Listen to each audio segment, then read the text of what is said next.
अब आ जाइए, अब पढ़ते हैं और देखिए अभी ही हम आपको स्पष्ट कर देना चाहते हैं, सब्जेक्ट की शुरुआत करेंगे, जो आपका आदेश होगा वो सब्जेक्ट हम पढ़ाएंगे, लेकिन पहले सिलेबस की समझ विकसित करते हैं 2 4 5 7 दिन में। ठीक है, सिलेबस की समझ, जितना जल्दी क्वेश्चन डिस्कस हो जाएगा सिलेबस का समझ विकसित हो जाएगा। क्या हाँ ना? तो सबसे पहले सिलेबस की समझ विकसित करते हैं 2-3 दिन में, फिर चैप्टर सब्जेक्ट उठा करके चैप्टर वाइज पढ़ाना शुरू कर देंगे। ठीक है, आ जाइए आ जाइए, अब पढ़ते हैं।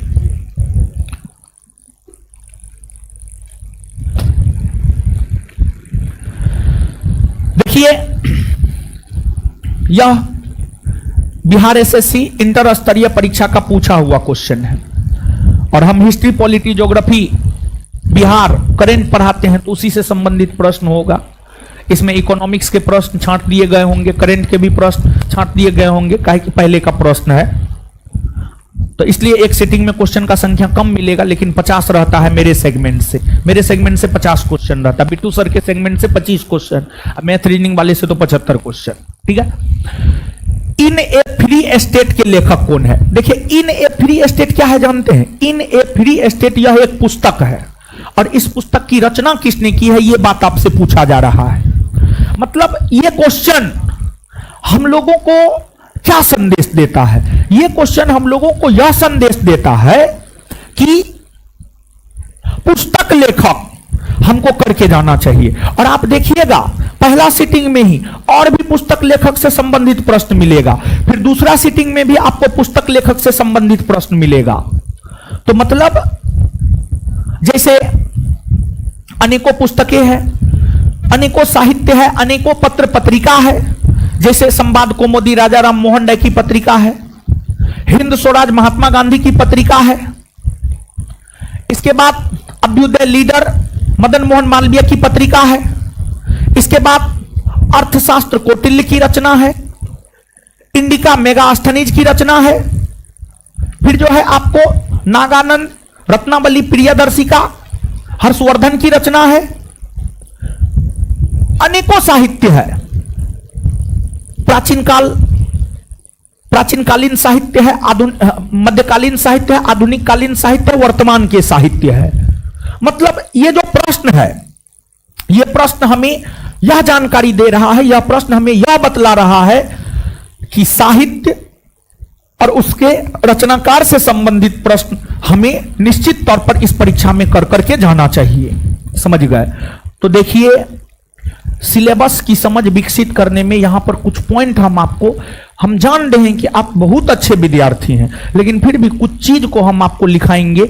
आप नीचे से लिखिएगा सिलेबस की समझ, सिलेबस की समझ, और हम आपको बता रहे हैं आप मेरे पास पढ़िए या नहीं पढ़िए, इस बात को लिखिए और इस बात को अपने जीवन में उतारिएगा, बिहार एसएससी परीक्षा में बहुत बेहतर करके आइएगा। समझ गए? देखिए कुछ चीज जब आप करते हैं ना तो लोग आपके ऊपर हंसता है, और हमेशा आप ध्यान में रखेंगे जिस लोग पर हंसा गया है उन्हीं ने इतिहास रचा है। समझ गए? तो सिलेबस की समझ में जो है पहला लाइन लिखिएगा,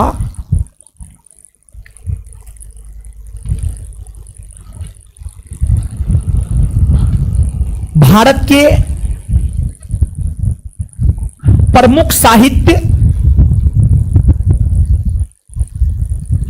और उसके रचनाकार।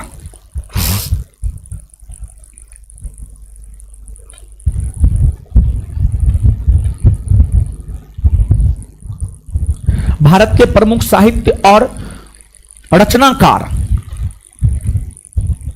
प्राचीन काल से लेकर वर्तमान समय तक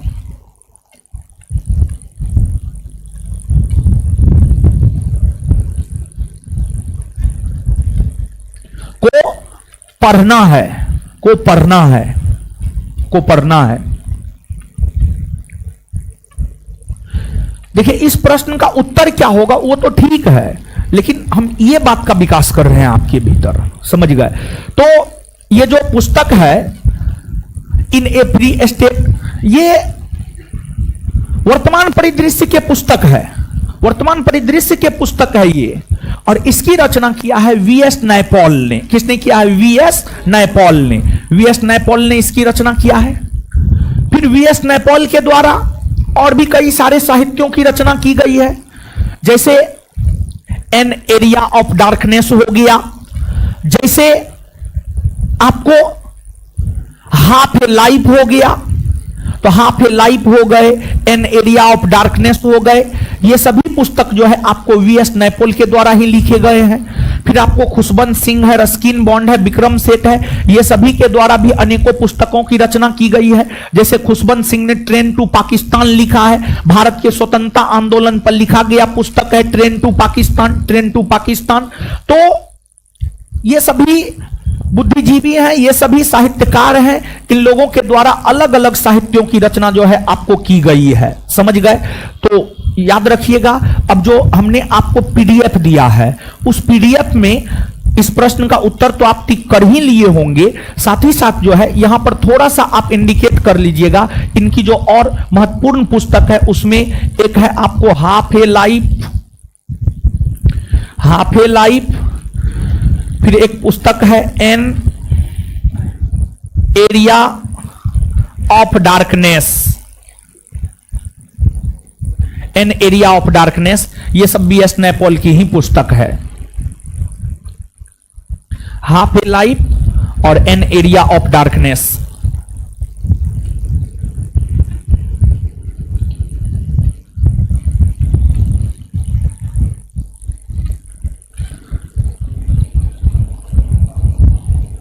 चलिए, जो बात हम आपको लिखाए थे उसको एक बार फिर से बोल दे रहे हैं।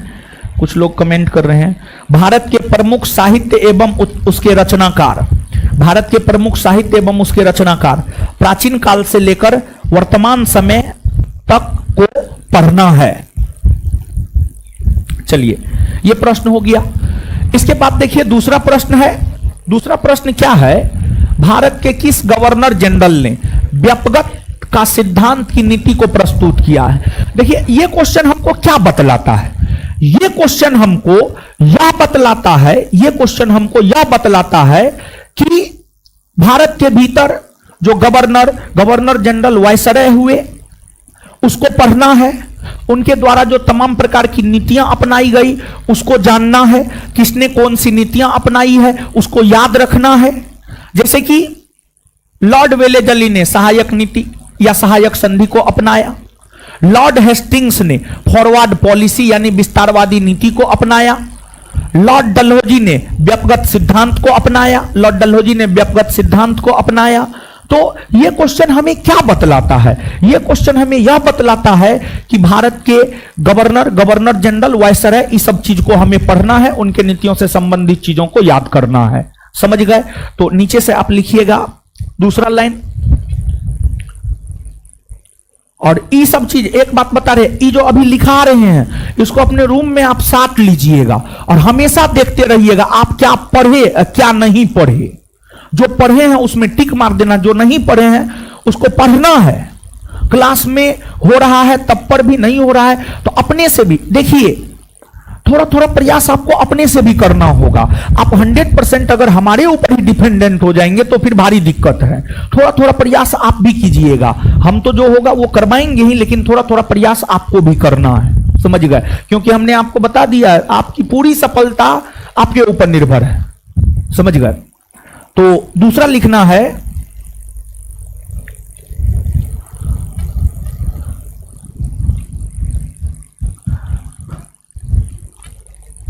बंगाल के गवर्नर जनरल, बंगाल के गवर्नर जनरल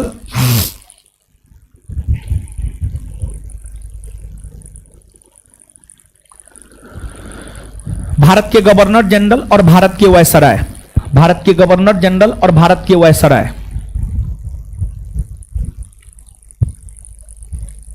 को विस्तार पूर्वक पढ़ना है, को विस्तार पूर्वक पढ़ना है, को विस्तार पूर्वक पढ़ना है, को विस्तार पूर्वक पढ़ना है।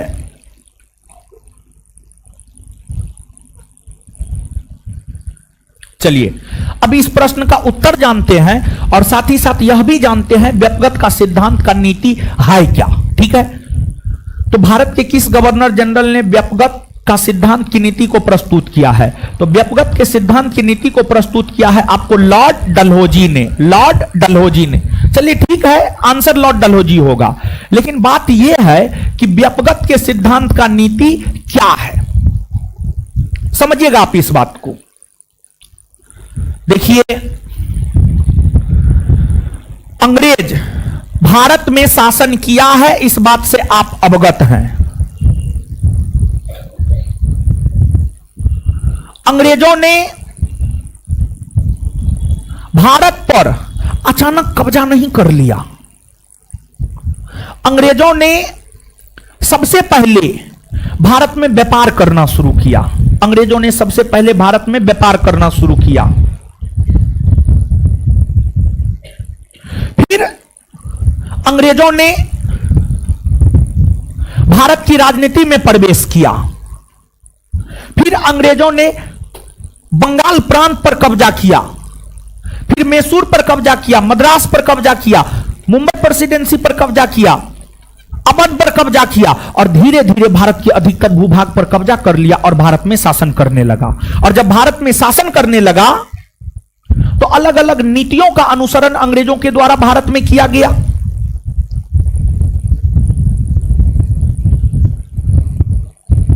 तो अंग्रेज जब भारत विजयी कर रहा था, भारत को जीत रहा था, अंग्रेज जब भारत का विजयी कर रहा था अर्थात भारत को जीत रहा था, तो भारत को जीतने के क्रम में ही, भारत को जीतने के लिए भारत के अधिकतर भूभाग पर अंग्रेजों का कब्जा हो,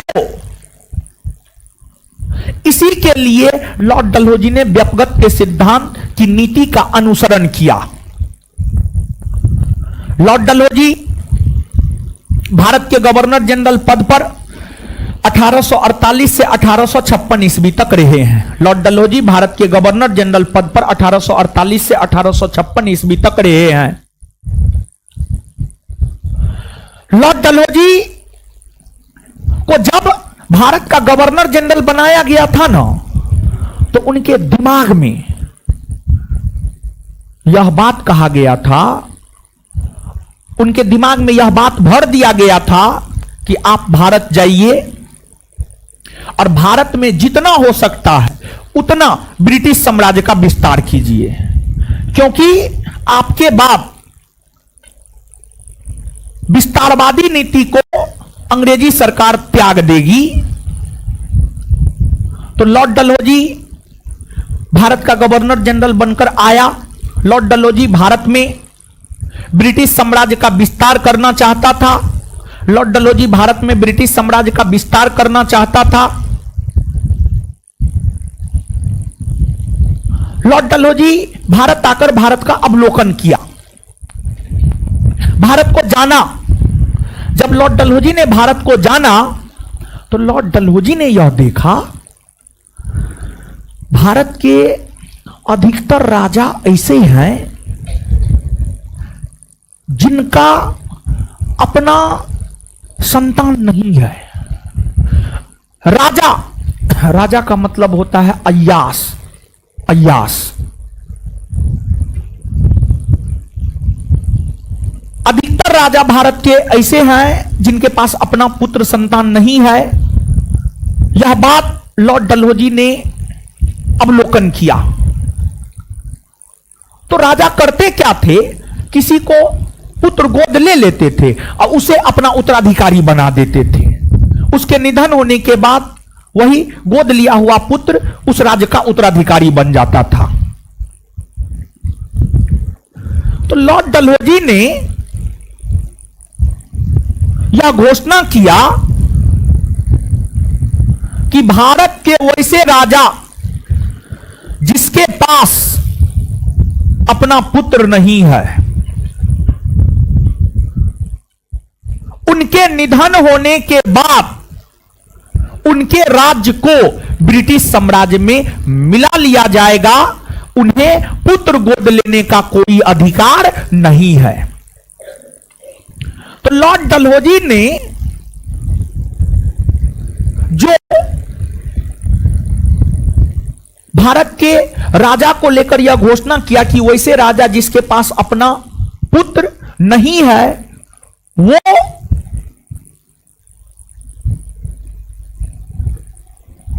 पुत्र गोद नहीं लेगा, बल्कि उनके निधन होने के बाद उनका राज ब्रिटिश साम्राज्य में मिला लिया जाएगा। अर्थात पुत्र गोद लेने के प्रथा के ऊपर रोक लगाया गया। इसी प्रथा को गोद निषेध प्रथा कहा जाता है। और जो गोद निषेध प्रथा है, गोद निषेध प्रथा को ही इतिहास में कई नामों से जाना जाता है। गोद निषेध प्रथा को, गोद निषेध प्रथा, डॉक्ट्रिन ऑफ लैप्स, व्यपगत का सिद्धांत, अपहरण की नीति, राजहड़प की नीति, इन सभी नामों से जाना जाता है। इन सभी नामों से जाना जाता है। तो व्यपगत का सिद्धांत कहिए या राजहड़प नीति कहिए, व्यपगत का सिद्धांत कहिए या राजहड़प नीति कहिए, बतबा बराबर है। कुछ समझ में आया? क्लियर है ना ये बात? आगे बढ़ना जाए, यानी सीधा एक लाइन में लॉर्ड डलहौजी ने जो भारतीय राजा महाराजाओं को, लॉर्ड डलहौजी ने जो भारतीय राजा महाराजाओं से पुत्र गोद लेने का अधिकार छीन लिया, जिसे गोद निषेध प्रथा कहा जाता है, उसी को एक अन्य नाम व्यपगत के सिद्धांत के नाम से जाना जाता है। और ध्यान दें, व्यपगत के सिद्धांत का सबसे पहला शिकार बना था राजस्थान का सतारा। फिर व्यपगत सिद्धांत के तहत ही लॉर्ड डलहौजी ने बघाट, संबलपुर, झांसी, नागपुर, ये तमाम क्षेत्र को लॉर्ड डलहौजी ने व्यपगत सिद्धांत के तहत ही ब्रिटिश साम्राज्य में मिलाने का काम किया। और भारत में सबसे ज्यादा ब्रिटिश साम्राज्य के सीमा का विस्तार अगर किसी ने किया है तो उसका नाम है आपको लॉर्ड डलहौजी। उसका नाम है Lord Dalhousie, Lord Dalhousie, Lord Dalhousie. ठीक है, क्लियर है ये बात? अब इसके बाद जो है Lord William Bentinck, Lord Hastings, Lord Canning, इस सब के विषय में जब चैप्टर पढ़ाएंगे तो विस्तार पूर्वक हम आपको बताएंगे। जैसे लॉर्ड विलियम बेंटिक ही है, इनका शासनकाल है 1828 से 1835। ये बंगाल के अंतिम गवर्नर जनरल तथा भारत के प्रथम गवर्नर जनरल बने हैं। इनके प्रयास से ही भारत में सती प्रथा का अंत हुआ, ठगी प्रथा का अंत हुआ, चर्चा करेंगे। लॉर्ड हेस्टिंग्स है, इनका शासनकाल 1813 से 1823 है। इन्होंने मुंबई प्रेसिडेंसी को जीतकर ब्रिटिश साम्राज्य में मिलाने का काम किया। इनके समय और भी कई सारी चीजें हुई है। इन्होंने पिंडारियों का दमन किया। फिर इसके बाद लॉर्ड कैनिंग है, इनका शासनकाल 1899 से 1905 है। लॉर्ड कैनिंग के द्वारा ऐसे तो कई सारे कार्य किए गए हैं, लेकिन उनके द्वारा किया गया जो सबसे प्रमुख कार्य है वह बंगाल का विभाजन है। बंगाल का विभाजन लॉर्ड लॉर्ड कैनिंग नहीं, लॉर्ड कर्जन के विषय में हम बताने लगे। सॉरी, लॉर्ड कैनिंग है, इनका शासनकाल है 1856 से 1862। सॉरी, देखिए हमको लगा कर्जन है, सॉरी, गलती बता दिए थे। लॉर्ड कैनिंग है, इनका शासनकाल है 1856 से 1862। और लॉर्ड कैनिंग की अगर आप बात करेंगे तो लॉर्ड कैनिंग के समय की सबसे महत्वपूर्ण घटना है 1857 का विद्रोह, 1857 का विद्रोह। और जो लॉर्ड कैनिंग है ये भारत के अंतिम गवर्नर जनरल तथा भारत के प्रथम वायसराय बने हैं लॉर्ड कैनिंग। समझ गए? तो इससे पहले हम लॉर्ड कर्जन के विषय में बता दिए थे, बंगाल विभाजन वाला लॉर्ड कर्जन के विषय में बता दिए थे। ठीक है, चलिए इसके बाद आगे है, देखिए बिहार से क्वेश्चन, हम बोले थे ना बिहार पूछा जाता है। देखिए बिहार से क्वेश्चन है, बिहार के इतिहास से क्वेश्चन है, बिहार के भूगोल से क्वेश्चन भी मिलेगा, बिहार के राज व्यवस्था से भी क्वेश्चन आपको मिलेगा। समझ गए? तो है बिहार में जल मंदिर कहां अवस्थित है? देखिए जो बिहार में जल मंदिर है वह नालंदा प्रांत के पावापुरी में है, नालंदा प्रांत के पावापुरी में है। और इस जल मंदिर का संबंध जो है आपको जैन धर्म से है, जैन धर्म से है। तो आंसर हो जाएगा पावापुरी। तो देखिए बिहार से प्रश्न पूछा जा रहा है, समझ गए? तो नीचे आप लिखिएगा ये क्वेश्चन हमें क्या बतलाता है। बिहार को पढ़ना है, बिहार के इतिहास को पढ़ना है। ये जो जल मंदिर है बिहार के इतिहास से संबंधित प्रश्न है, समझ गए? तो नीचे से लिखिएगा बिहार का इतिहास पढ़ना है।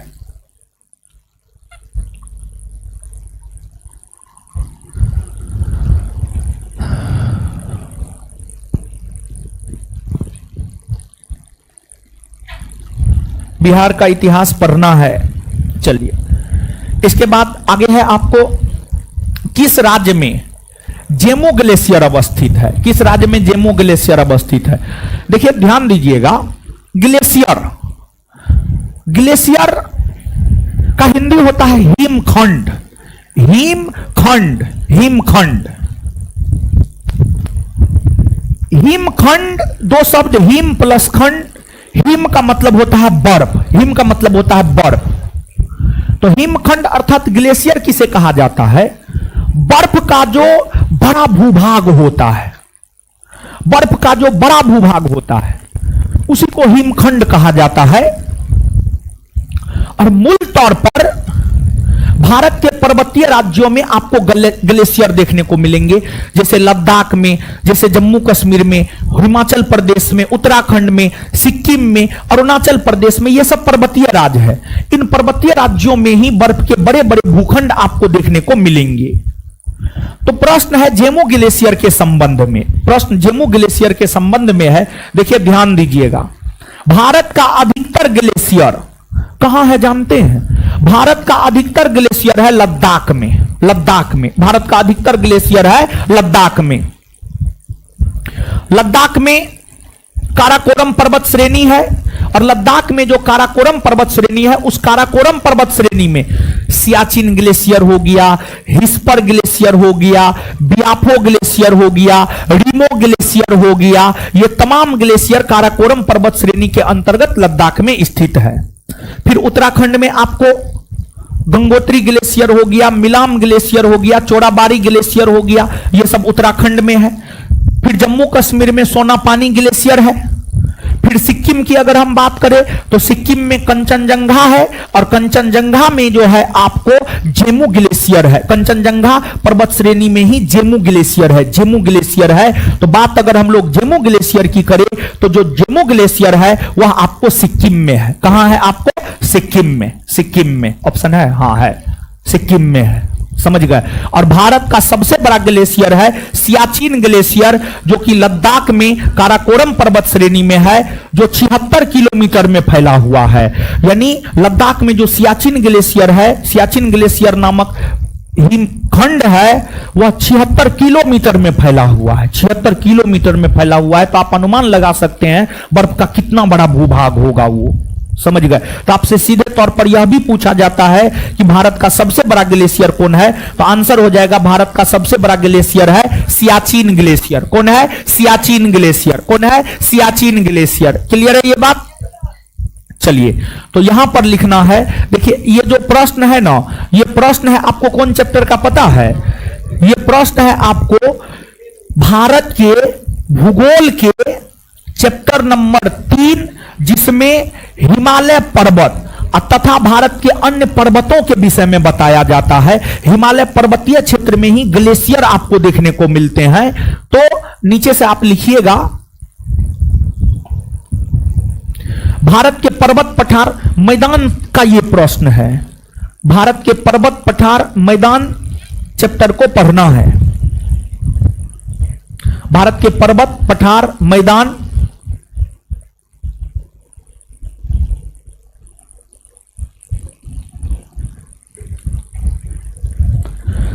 भारत के पर्वत पठार मैदान चैप्टर को पढ़ना है।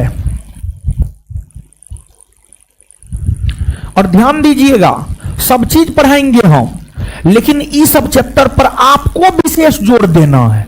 आपको विशेष जोर देना है। अभी मत समझिएगा कि हम जो है आपको भारत का झील, झरना, जलप्रपात नहीं पढ़ाएंगे। पढ़ाएंगे वो, लेकिन आपको ज्यादा जोर देना है इस पर जहां से प्रश्न पूछे जा रहे हैं। और जानते हैं परीक्षा में जहां से एक बार प्रश्न पूछा गया है ना, उसी के इर्द गिर्द से अगले परीक्षा में प्रश्न पूछा जाता है। ऐसा नहीं कि इस बार झील, झरना, जलप्रपात पूछा है तो अगली बार कुछ और पूछ देगा ना, वहीं से पूछेगा, उसी के इर्द गिर्द से पूछेगा।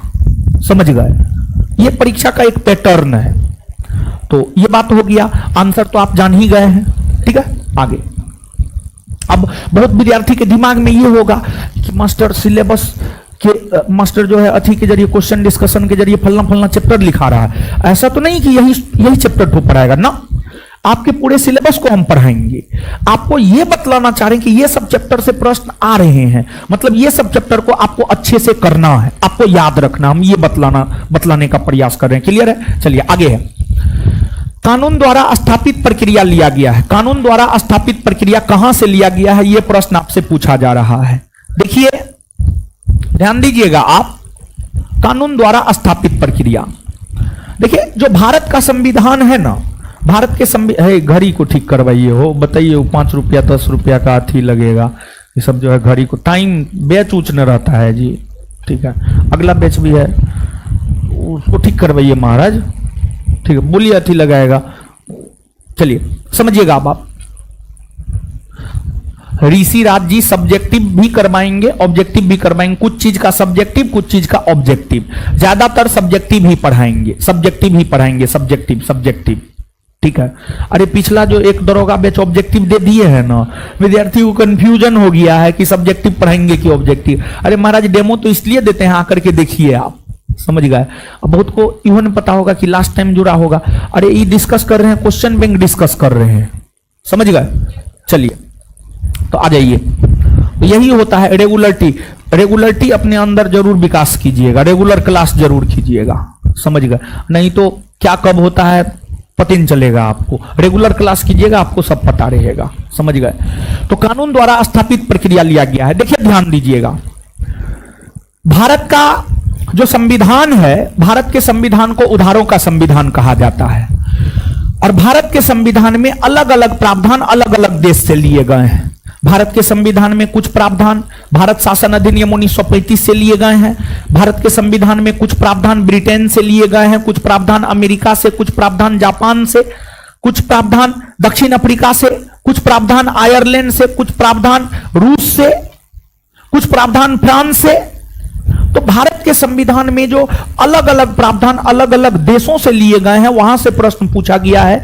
उसी संदर्भ में यह पूछा गया है कि विधि द्वारा स्थापित प्रक्रिया संबंधी प्रावधान कहां से लिया गया है। तो जो विधि द्वारा स्थापित प्रक्रिया संबंधी प्रावधान है, यह प्रावधान जो है भारत के संविधान में जापान से लिए गए हैं। यह प्रावधान भारत के संविधान में कहां से लिए गए हैं, जापान से लिए गए हैं। इसके अलावा अगर आप ब्रिटिश संविधान की बात करेंगे तो ब्रिटिश संविधान से एकल नागरिकता हो गया, संसदीय शासन प्रणाली हो गया, फिर जो है आपको संवैधानिक तौर पर राष्ट्रपति की स्थिति हो गई। ये सब प्रावधान ब्रिटेन से लिया गया है। फिर दक्षिण अफ्रीका की बात करेंगे तो संविधान संशोधन की प्रक्रिया दक्षिण अफ्रीका के संविधान से लिया गया है। फिर ऑस्ट्रेलिया के संविधान की बात करेंगे तो यहां से जो है आपको समवर्ती सूची के भाषा के प्रावधान लिए गए हैं। इसके बाद जो है यहां से संयुक्त अधिवेशन के प्रावधान लिए गए हैं। ऑस्ट्रेलिया के संविधान से जो संयुक्त अधिवेशन अनुच्छेद 108 के तहत बुलाया जाता है, वो आपको ऑस्ट्रेलिया के संविधान से ही लिए गए हैं। तो ये सब प्रावधान ऑस्ट्रेलिया के संविधान से लिए गए हैं। मतलब ये लाइन हमें यह बतलाता है कि भारतीय संविधान के जानकारी के स्रोत क्या है, यानी भारतीय संविधान के स्रोत से संबंधित चीज को हमें पढ़ना है। तो नीचे से लिखिएगा भारतीय संविधान के स्रोत, भारतीय संविधान के स्रोत, भारतीय संविधान के स्रोत। तो ये बिहार एसएससी का बैच न चल रहा है, डेमो शिल्पी कुमारी, बिहार एसएससी का बैच ही ये चल रहा है। इसमें भी डेमो है, सब बैच में डेमो है। डेमो शुरू से ही देते हुए आए हैं, हर बैच में डेमो दिए हैं। ठीक है, चलिए भारतीय संविधान के स्रोत। ठीक है, आगे आते हैं। इसके बाद भारतीय वन्यजीव संस्थान कहां है। देखिए ये जानते हैं, ये एक प्रकार का मिसलेनियस है, या एक प्रकार का एस्थेटिक है, या एक प्रकार का ज्योग्राफी है, ये भी आप कह सकते हैं। क्योंकि जब आप ज्योग्राफी में भारत की प्राकृतिक वनस्पति पढ़ते हैं तो वहां पर इस चीज से आपको अवगत करवाया जाता है कि भारतीय वन्यजीव संस्थान कहां अवस्थित है। तो जो भारतीय वन्यजीव संस्थान है यह देहरादून में अवस्थित है। कहां अवस्थित है, देहरादून में अवस्थित है। अब देखिएगा यहां पर यह क्वेश्चन हमें क्या बतला रहा है। यह क्वेश्चन हमें यह बतला रहा है कि भारत के जो प्रमुख संस्थान है, जैसे भारतीय मौसम वेधशाला हो गया, केंद्रीय कृषि अनुसंधान परिषद हो गया, भारतीय वन्यजीव संरक्षण संस्थान हो गए, ये जो तमाम संस्थान है ये कहां अवस्थित है, यहां से प्रश्न पूछे जाते हैं। समझ गए। एक प्रकार से इसको एस्थेटिक जीके में भी रख सकते हैं या फिर भारत के भूगोल में भी रख सकते हैं, लेकिन एस्थेटिक जीके में याद रखना ज्यादा जरूरी है। तो नीचे से एक लाइन लिखिएगा, भारत के प्रमुख संस्थान, भारत के प्रमुख संस्थान,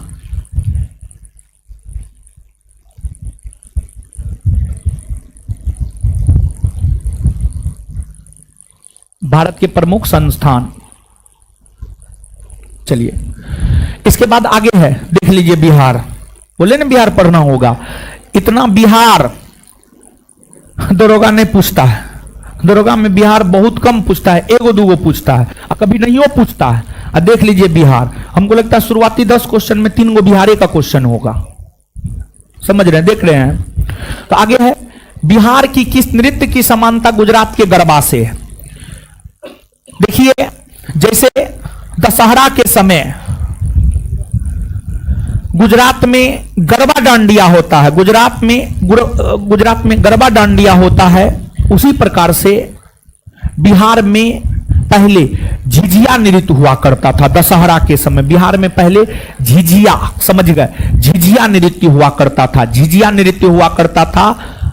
गुजरात के गरबा की समानता बिहार के झिझिया नृत्य से है, क्योंकि दोनों नृत्य एक ही समय अर्थात नवरात्रा के समय या जो है दशहरा के समय ही जो है आपको किया जाता था। और यह नृत्य जो है, जो झिझिया नृत्य है बिहार का, यह सिर्फ और सिर्फ महिलाओं के द्वारा किया जाता है। लेकिन आज के डेट में यह नृत्य जो है बिहार में विलुप्त हो गया है या लुप्त हो गया है। आज बिहार के लोग अपने नृत्य को छोड़कर, अपने झिझिया नृत्य को छोड़कर अब बिहार के लोग भी गरबा डांडिया ही करने लगे हैं। जबकि होना चाहिए कि अपनी पहचान को बनाकर रखना चाहिए। बिहार में गरबा डांडिया के जगह जो है झिझिया नृत्य को लोकप्रिय बनाना चाहिए बिहार के लोगों के द्वारा, लेकिन ऐसा हो नहीं पा रहा है। इसमें बिहार के लोगों की भी गलती है और बिहार के गवर्नमेंट की भी गलती है। समझ गए? तो आंसर हो जाएगा आपको झिझिया। इसके बाद जो जट जाटिन है, जुमड़ी है, कजरी है, ये सब भी बिहार का ही नृत्य है। समझ गए? ये सब भी बिहार का ही नृत्य है। हाँ, पीडीएफ में सारा नोट मिलेगा। नेक्स्ट, भारत में कौन सी पार्टी मान्यता प्राप्त राष्ट्रीय पार्टी नहीं है? भारत में कौन सी पार्टी मान्यता प्राप्त राष्ट्रीय पार्टी नहीं है? देखिए 2018 में यह पूछा गया प्रश्न है। उस समय राष्ट्रीय राजनीतिक पार्टी की संख्या 8 हुआ करती थी, लेकिन वर्तमान में राष्ट्रीय राजनीतिक पार्टी की संख्या 6 है। वर्तमान में राष्ट्रीय राजनीतिक पार्टी की संख्या 6 है। जिस समय प्रश्न पूछा गया था उस समय भारतीय कम्युनिस्ट पार्टी, अखिल भारतीय तृणमूल कांग्रेस और बहुजन समाजवादी पार्टी, ये तीनों राष्ट्रीय पार्टी थी। समाजवादी पार्टी राष्ट्रीय पार्टी नहीं थी। समाजवादी पार्टी एक राज्य स्तरीय पार्टी थी। समाजवादी पार्टी एक राज्य स्तरीय पार्टी थी। तो इस प्रश्न का उत्तर तो सी हो जाएगा, जिस समय प्रश्न पूछा गया था उस समय के अकॉर्डिंग। लेकिन ध्यान दे, यहां पर जो है अब हम आपको कुछ बतलाना चाहते हैं।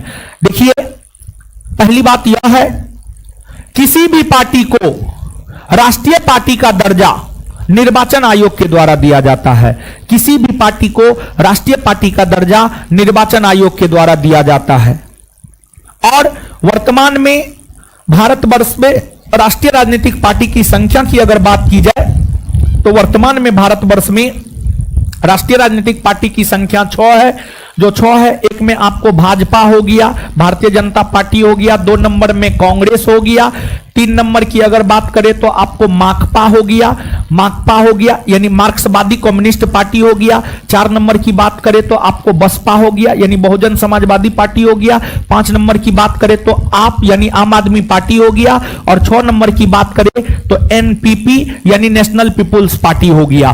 वर्तमान में यही 6 पार्टी है जिसे राष्ट्रीय पार्टी का दर्जा दिया गया है। वर्तमान की अगर आप बात करेंगे तो वर्तमान में यही 6 पार्टी है जिसे आपको राष्ट्रीय पार्टी का दर्जा दिया गया है। वर्तमान परिदृश्य की हम बात कर रहे हैं, समझ गए? और हमने आपको बतलाया है किसी भी पार्टी को राष्ट्रीय पार्टी का दर्जा कौन देता है, तो किसी भी पार्टी को राष्ट्रीय पार्टी का दर्जा देता है आपको निर्वाचन आयोग या चुनाव आयोग। अब देखिएगा, निर्वाचन आयोग या चुनाव आयोग किसी भी पार्टी को राष्ट्रीय पार्टी का दर्जा देता है, उसका कुछ शर्त होता है। उसका जो कुछ शर्त होता है उसमें पहला शर्त यह है कि अगर कोई राजनीतिक पार्टी लोकसभा के कुल सीट का 2% सीट 3 अलग अलग राज्यों से प्राप्त करता है तो उसे राष्ट्रीय पार्टी का दर्जा दिया जा सकता है। या दूसरा शर्त यह है कि अगर कोई राष्ट्रीय पार्टी 4 राज्यों में राज्य स्तरीय पार्टी का दर्जा प्राप्त करता है तो उस पार्टी को राष्ट्रीय पार्टी का दर्जा दिया जा सकता है। या तीसरा शर्त यह है कि अगर कोई राजनीतिक पार्टी लोकसभा अथवा विधानसभा चुनाव में कुल पड़े वेद मतों का 6% मत कम से कम 4 राज्यों में हासिल करता है तथा 4 लोकसभा सीट जीतता है तो इस आधार पर भी किसी पार्टी को राष्ट्रीय पार्टी का दर्जा दिया जा सकता है। तो ये सब कंडीशन है जिस आधार पर किसी पार्टी को राष्ट्रीय पार्टी का दर्जा दिया जा सकता है। समझ गए? तो ये चीज है, याद रखिएगा। तो यहां पर जो है आप कह सकते हैं कि जो है यहां पर एक पॉइंट आप लिखिएगा, बिहार के नृत्य को पढ़ के जाना है। बिहार के नृत्य को पढ़ के जाना है।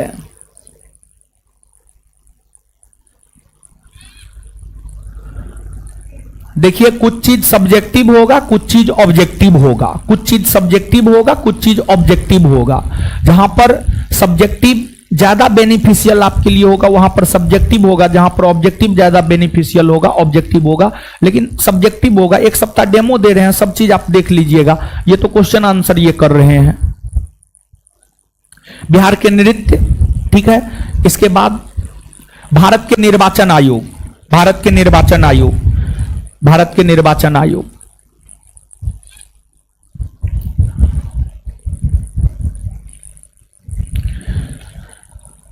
इसके बाद अगला प्रश्न देखिए, फिर से बिहार से प्रश्न आ गया, ठीक है। और बिहार के इतिहास से प्रश्न है। तो ये बात तो हम पहले आपको लिखा ही दिए हैं, बिहार के इतिहास को पढ़ के जाना है। तो ये बात हम आपको लिखाएंगे नहीं। देखिए, बिहार में होम रूल लीग के अध्यक्ष कौन थे? देखिए ध्यान दीजिएगा, भारत में स्वराज प्राप्ति को लेकर वर्ष 1916 में होम रूल लीग आंदोलन श्रीमती एनी बेसेंट और बाल गंगाधर तिलक के द्वारा चलाया गया था। श्रीमती एनी बेसेंट और बाल गंगाधर तिलक के द्वारा चलाया गया था।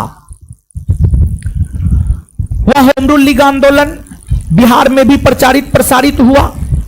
जो होम रूल लीग आंदोलन बिहार में प्रचारित और प्रसारित हुआ, बिहार में होम रूल लीग आंदोलन की जब बैठक हुई थी दिसंबर 1916 में पटना में हुई थी वह बैठक, और उस बैठक की अध्यक्षता आपको मौलाना मजहरुल हक ने किया था। अर्थात हम कह सकते हैं बिहार में होम रूल लीग के अध्यक्ष है मौलाना मजहरुल हक, मौलाना मजहरुल हक, मौलाना मजहरुल हक। तो ये बात तो लिखा ही दी है, बिहार के इतिहास को पढ़ना है, ठीक है। इसके बाद आगे है इंडिया ऑफ माय ड्रीम्स पुस्तक के लेखक कौन है? देखिए क्या लिखा है, पहला लाइन यही लिखा है। देखिए एक ही सिटिंग में 2 पुस्तक लेखक का प्रश्न आया, हाँ या ना, एकदम से आ गया है। आप समझ पा रहे हैं पुस्तक लेखक कितना ज्यादा महत्वपूर्ण है। तो यह जो पुस्तक है, इस पुस्तक की रचना आपको की गई है महात्मा गांधी के द्वारा, महात्मा गांधी के द्वारा। यह बात भी तो हम आपको पहले लिखा ही दिए हैं, इसलिए इस बात को भी लिखने की कोई आवश्यकता है नहीं। क्वेश्चन नंबर 11,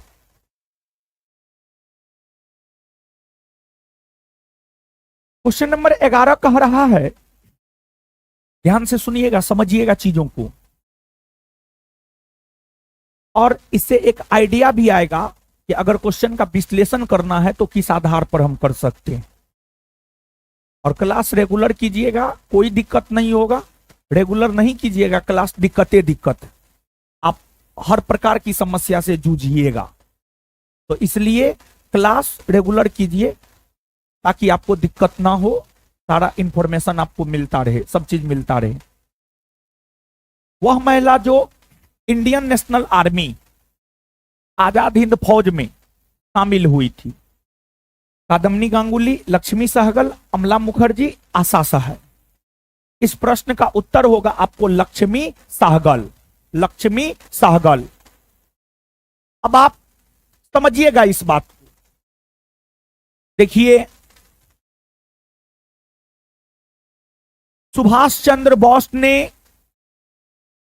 21 अक्टूबर 1943 को सिंगापुर में आजाद हिंद फौज का पुनर्गठन किया, आजाद हिंद फौज का पुनर्गठन किया। ऐसे आजाद हिंद फौज का गठन 1 सितंबर 1942 को ही हो चुका था, लेकिन आजाद हिंद फौज का पुनर्गठन सुभाष चंद्र बोस ने 21 अक्टूबर 1943 को सिंगापुर में किया। और आजाद हिंद फौज में शामिल होने वाले सैनिकों को सुभाष चंद्र बोस ने कई ब्रिगेडों में बांटा। Subhash brigade, Nehru brigade, Gandhi brigade और महिलाओं के लिए झांसी ब्रिगेड। महिलाओं के लिए एक ब्रिगेड बनाया था, झांसी ब्रिगेड। महिलाओं के लिए सुभाष चंद्र बोस ने जो झांसी ब्रिगेड बनाया था, उस झांसी ब्रिगेड का नेतृत्व ही लक्ष्मी सहगल संभाल रही थी। लक्ष्मी सहगल आजाद हिंद फौज की सेना में शामिल हुई और आजाद हिंद फौज की सेना में शामिल होकर लक्ष्मी सहगल झांसी ब्रिगेड के नेतृत्व को संभालने का काम की। अर्थात यह बात हमें यह बतलाता है कि आजाद हिंद फौज की सेना में पुरुषों के साथ साथ कहीं ना कहीं महिलाओं भी शामिल हुआ करती थी। तो आंसर आपको लक्ष्मी सहगल। इसके बाद इस ऑप्शन में है कादम्बनी गांगुली, अमला मुखर्जी, आशा है। इसमें कादम्बनी गांगुली का ऐतिहासिक महत्व है। कादम्बनी गांगुली का क्या ऐतिहासिक महत्व है? तो कादम्बनी गांगुली का यह ऐतिहासिक महत्व है, स्नातक की डिग्री प्राप्त करने वाली प्रथम महिला कादम्बनी गांगुली है। कांग्रेस के मन से कांग्रेस को संबोधित करने वाली प्रथम महिला कादम्बनी गांगुली है। कादम्बनी गांगुली ने स्नातक की डिग्री कोलकाता विश्वविद्यालय से प्राप्त करने का काम की थी और कादम्बनी गांगुली कांग्रेस के मन से कांग्रेस को संबोधित वर्ष 1890 के कांग्रेस के कोलकाता में हो रहे वार्षिक अधिवेशन में किया। 1890 में कांग्रेस का वार्षिक अधिवेशन कोलकाता में हुआ। इसकी अध्यक्षता फिरोज शाह मेहता के द्वारा की गई थी। इसकी अध्यक्षता फिरोज शाह मेहता के द्वारा की गई थी। उस अधिवेशन में कादम्बनी गांगुली ने पार्टिसिपेट की और उन्हें बोलने का मौका मिला और वो कांग्रेस के मन से कांग्रेस को संबोधित करने का काम की। तो यह जो प्रश्न है, इस प्रश्न को जब हमने डिस्कस किया तो आपने क्या पाया कि यह जो प्रश्न है कहीं ना कहीं यह बतलाता है कि सुभाष चंद्र बोस और उनके द्वारा स्थापित संगठन आजाद हिंद फौज से संबंधित प्रश्न भी हमारी परीक्षा में पूछे जाते हैं। और यह जो चैप्टर है, यह जो सुभाष चंद्र बोस और आजाद हिंद फौज है, यह चैप्टर भारत के स्वतंत्रता आंदोलन के अंतर्गत आता है। यानी हम यह बात कह सकते हैं कि भारत के स्वतंत्रता आंदोलन से संबंधित प्रश्न आपके बिहार दरोगा परीक्षा में पूछा जा सकता है और बिहार एसएससी परीक्षा में पूछा जा सकता है, क्योंकि आगे जब आप देखेंगे तो और भी कई सारे प्रश्न भारत के स्वतंत्रता आंदोलन नामक चैप्टर से आपको देखने को मिलेंगे। तो यहां पर एक लाइन आप लिख लीजिए, भारत के स्वतंत्रता आंदोलन, भारत के स्वतंत्रता आंदोलन, भारत के स्वतंत्रता आंदोलन, भारत के स्वतंत्रता आंदोलन कॉपी में लिखना है। यानी ये सब चीज हम लोगों को करना है, ये सब चीज हम लोगों को पढ़ना है। सिलेबस डिस्कस कर, सिलेबस की समझ आपके भीतर हम विकसित कर रहे हैं, समझ रहे हैं आप चीजों को। चलिए, भारत का स्वतंत्रता आंदोलन आगे है। देखिए, भारत में कौन सी पंचवर्षीय योजना हेराल्ड डॉमर मॉडल पर आधारित है? देखिए, ध्यान दीजिएगा, यह प्रश्न कहीं ना कहीं हमें यह बतलाता है कि भारतीय अर्थव्यवस्था से संबंधित प्रश्न हमारे परीक्षा में पूछे जा रहे हैं और उसमें भी जो पंचवर्षीय योजना है, पंचवर्षीय योजना का प्रश्न है। तो मतलब पंचवर्षीय योजना यानी अंग्रेजी में 5 ईयर प्लान के विषय में हमारे परीक्षा में पूछा जाता है। ऐसे वर्तमान समय में 5 ईयर प्लान या पंचवर्षीय योजना अस्तित्व में नहीं है या खत्म हो चुका है, लेकिन फिर भी यहां से प्रश्न आ रहे हैं। 2022-23 में भी जो परीक्षा हुआ है उसमें भी पंचवर्षीय योजना से प्रश्न पूछा गया है, तो आगे भी पूछा जा सकता है। पंचवर्षीय योजना ऐसे तो समाप्त 2017 में ही हो गया है, हम लोग 2023 में जी रहे हैं, लेकिन प्रश्न 2022-23 के परीक्षा तक आया है तो आगे भी आने की संभावना है। तो इस प्रश्न का उत्तर जो होगा उसको तो देखेंगे, लेकिन उससे पहले एक पॉइंट लिखिएगा, पंचवर्षीय योजना। पंचवर्षीय योजना मतलब ये जो टॉपिक है अर्थव्यवस्था का, यहां से प्रश्न पूछा जा रहा है, इसको हमें करना है। पंचवर्षीय योजना, पंचवर्षीय योजना। अब आइएगा, देखिए हुआ क्या था जानते हैं। वर्ष 1929 में, 1929 1929 वर्ष 1929 में वैश्विक स्तर पर आर्थिक संकट उत्पन्न हुआ था।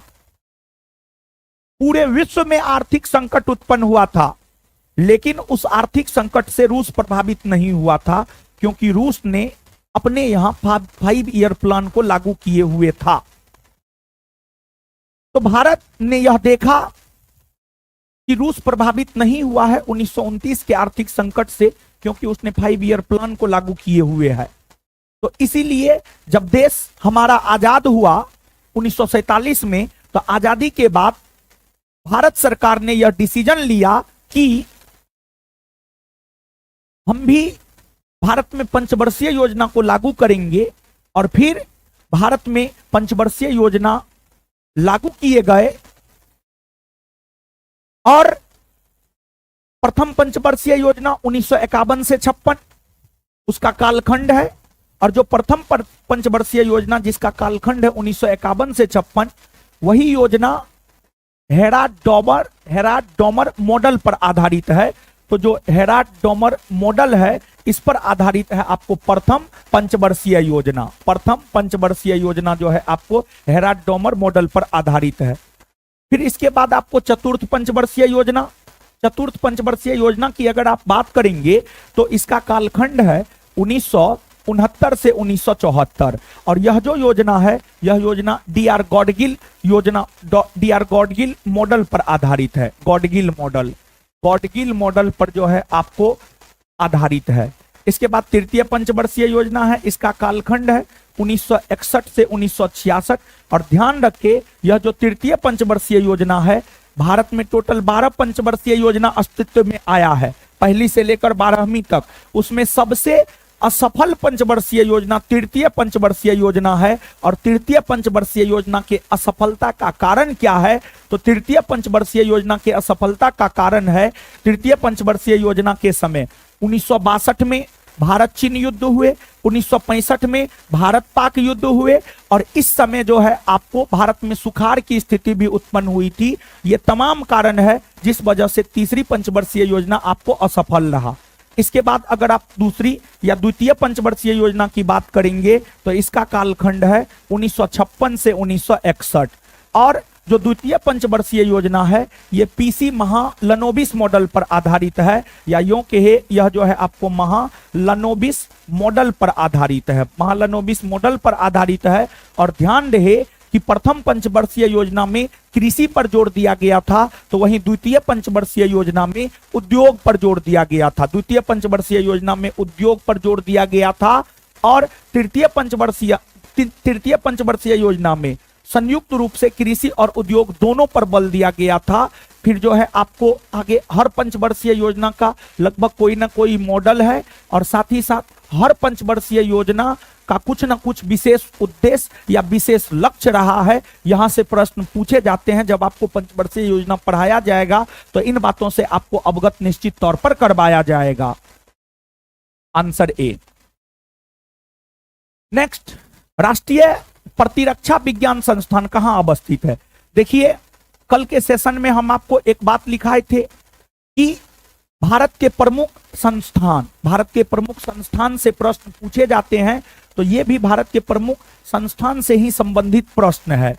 तो राष्ट्रीय प्रतिरक्षा विज्ञान संस्थान जो है आपको नई दिल्ली में अवस्थित है, और इसकी स्थापना हुई है वर्ष 1981 ईस्वी में। वर्ष 1981 ईस्वी में इसकी स्थापना हुई है, और यह आपको नई दिल्ली में स्थित है।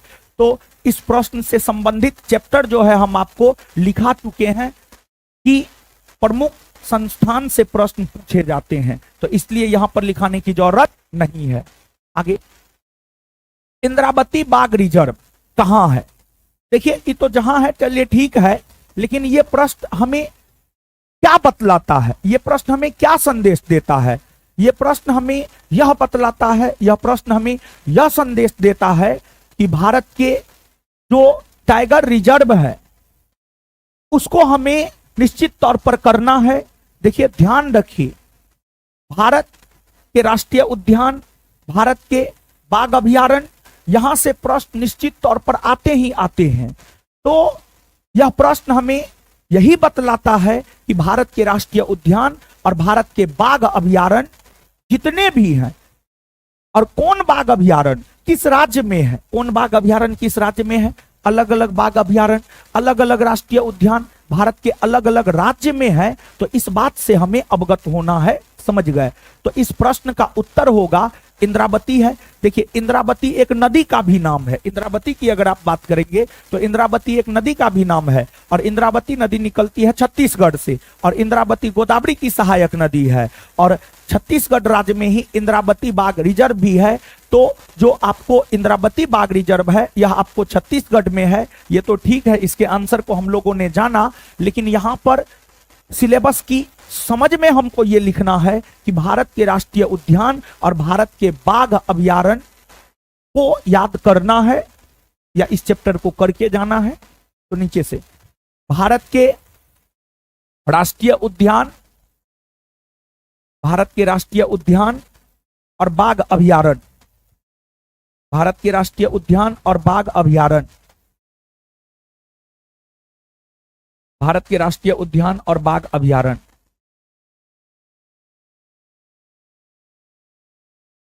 देखिए इसके बाद आगे है द इनहेरिटेंस ऑफ लॉस नामक पुस्तक के लेखक कौन है। देखिए हम आपको बताए थे, पहला टॉपिक हम आपको यही लिखाए हैं, प्रमुख साहित्य एवं उनके रचनाकार। प्रमुख साहित्य एवं उनके रचनाकार प्राचीन काल से लेकर आधुनिक समय तक या वर्तमान समय तक, समझ गए। देख रहे हैं एक ही टॉपिक से दो दो प्रश्न, तीन तीन प्रश्न जो है आपको परीक्षा में आ रहे हैं, समझ गए। तो ये चैप्टर का नाम तो हम आपको लिखा चुके हैं, इसलिए इस चैप्टर का नाम दोबारा लिखाने का जरूरत है नहीं। लेकिन आप जान लीजिए इस पुस्तक की रचना किरण देसाई के द्वारा की गई है। किसके द्वारा? किरण देसाई। इसके बाद आगे है राष्ट्रीय हरित न्यायाधिकरण की स्थापना कब हुई है। देखिए अभी पूरा का पूरा संसार अगर आप देखेंगे तो कई सारी समस्याओं से जूझ रहा है, जिसमें एक जलवायु परिवर्तन है, और जलवायु परिवर्तन के कई कारण है। उसमें एक कारण है प्रदूषण, एक कारण है प्रदूषण। भारत में प्रदूषण पर नियंत्रण स्थापित करने को लेकर ही राष्ट्रीय हरित न्यायाधिकरण का गठन किया गया, और जो राष्ट्रीय हरित न्यायाधिकरण है, राष्ट्रीय हरित न्यायाधिकरण के गठन किए जाने को लेकर भारत की संसद में एक अधिनियम लाया गया। उस अधिनियम को नाम दिया गया राष्ट्रीय हरित न्यायाधिकरण अधिनियम। और राष्ट्रीय हरित न्यायाधिकरण अधिनियम 2010 के तहत इस संगठन की स्थापना वर्ष 2010 में हुई, और इसका काम है प्रदूषण पर नियंत्रण पाना। और वर्तमान में इस संगठन के अध्यक्ष है न्यायमूर्ति प्रकाश श्रीवास्तव, न्यायमूर्ति प्रकाश श्रीवास्तव। इससे पहले राष्ट्रीय हरित न्यायाधिकरण के अध्यक्ष हुआ करते थे आदर्श कुमार गोयल, जबकि वर्तमान में है आपको प्रकाश श्रीवास्तव, समझ गए। तो आंसर हो जाएगा इसका वर्ष 2010। ये प्रश्न हमें क्या बतलाता है जानते हैं? देखिए जब आप भारत की राज व्यवस्था को पढ़ेंगे, यानी इंडियन पॉलिटी को पढ़ेंगे, तो वहां पर आपको एक चैप्टर पढ़ना होता है प्रमुख आयोग और परिषद। प्रमुख आयोग और परिषद, जैसे राष्ट्रीय विकास परिषद, राष्ट्रीय महिला आयोग, राष्ट्रीय अनुसूचित जाति आयोग, राष्ट्रीय अनुसूचित जनजाति आयोग। तो ये प्रश्न हमें यह बतलाता है कि प्रमुख आयोग और परिषद को पढ़ना है, और किस आयोग या परिषद की स्थापना कब हुई है, उसकी अध्यक्षता कौन करता है, उसका क्या काम है, हर चीज से संबंधित प्रश्न आपसे पूछे जाते हैं। तो नीचे से आप हेडिंग मारिएगा प्रमुख आयोग और परिषद, प्रमुख आयोग और परिषद, प्रमुख आयोग और परिषद। प्रमुख आयोग और परिषद।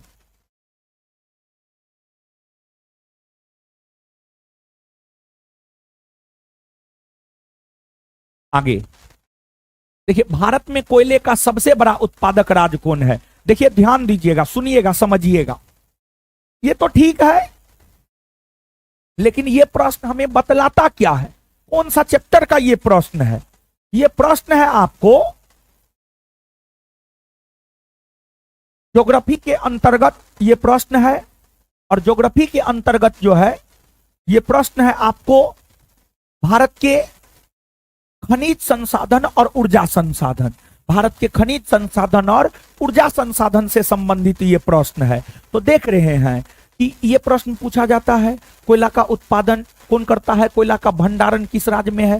फिर आपको अभ्रक पूछा जाएगा, सोना पूछा जाएगा, चांदी पूछा जाएगा, मैग्नीज पूछा जाएगा, तांबा पूछा जाएगा, कुछ भी आपसे पूछा जा सकता है। समझ गए? तो ये चैप्टर कहीं ना कहीं हमें यह बतलाता है कि भारत के भूगोल के अंतर्गत जो है हमें भारत के खनिज संसाधन और भारत के ऊर्जा संसाधन से संबंधित प्रश्न जो है आपसे पूछा जा सकता है। तो नीचे से आप लिखिएगा भारत के खनिज संसाधन और ऊर्जा संसाधन। भारत के खनिज संसाधन और ऊर्जा संसाधन।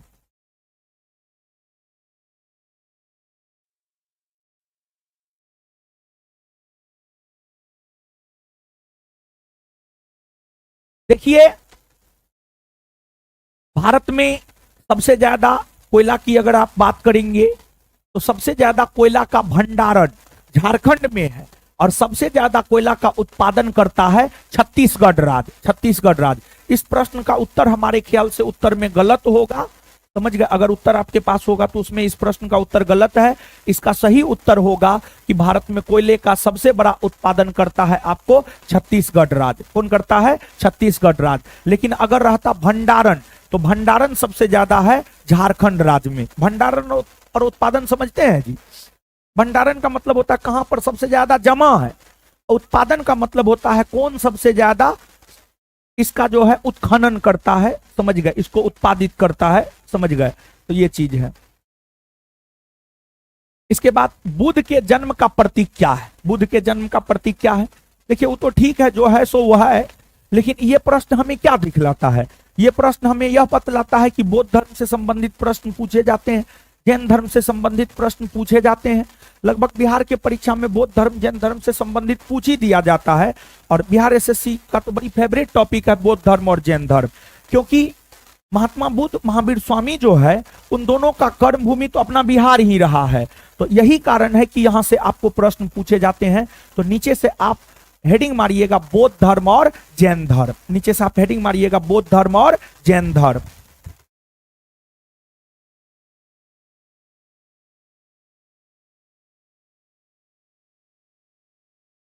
देखिए, महात्मा बुद्ध के जीवन से संबंधित अलग अलग घटनाओं का अलग अलग प्रतीक चिन्ह है, जिसमें महात्मा बुद्ध का जो जन्म हुआ है, महात्मा बुद्ध के जन्म से संबंधित जो प्रतीक चिन्ह है वह आपको कमल और सांड है। कमल और सांड है। तो जन्म का प्रतीक है कमल और सांड। फिर आपको महात्मा बुद्ध ने गृह का त्याग किया, जिस घटना को इतिहास में महाविनिष्क्रमण कहा जाता है।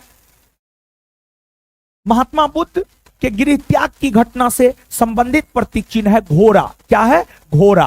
फिर व्हील कुछ किसी भी चीज से नहीं है। फिर महात्मा बुद्ध जब गृह का त्याग किए तो महात्मा बुद्ध ने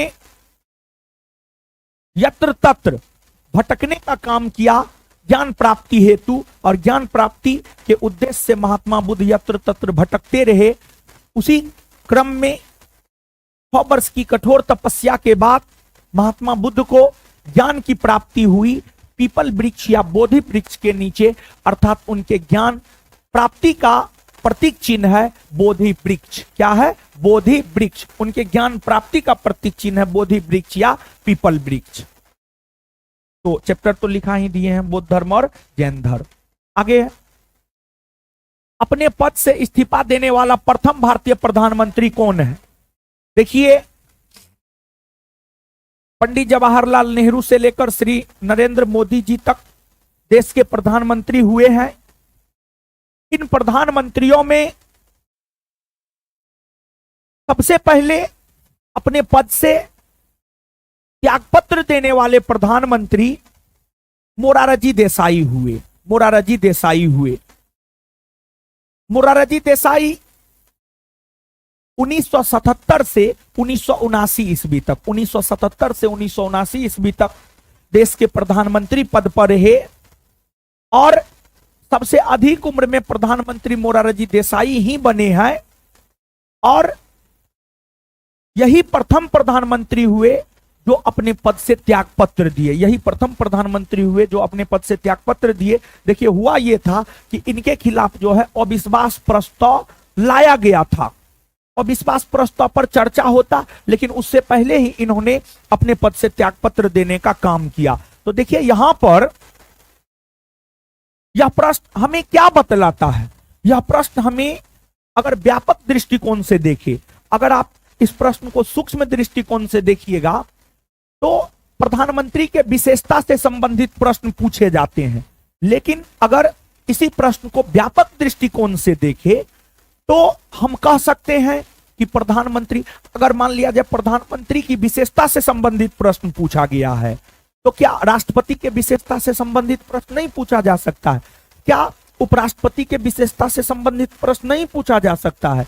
तो निश्चित तौर पर पूछा जा सकता है। तो ये जो प्रधानमंत्री, राष्ट्रपति, उपराष्ट्रपति है, ये कौन है? ये भारतीय राज्य व्यवस्था के अंतर्गत महत्वपूर्ण पदाधिकारी हैं।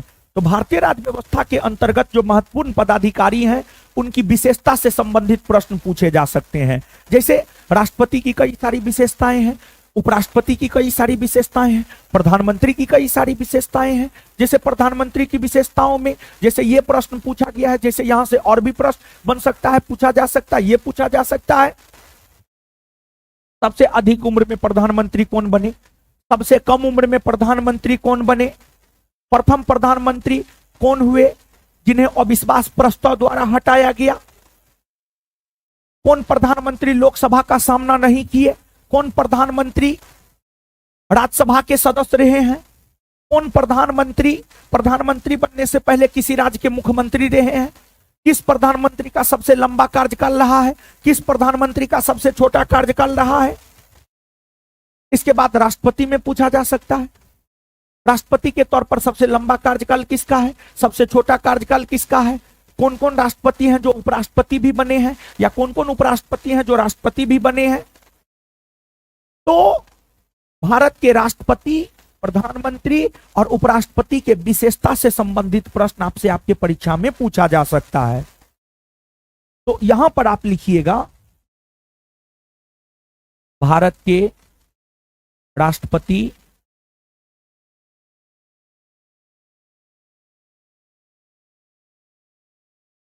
भारत के राष्ट्रपति, उपराष्ट्रपति, प्रधानमंत्री,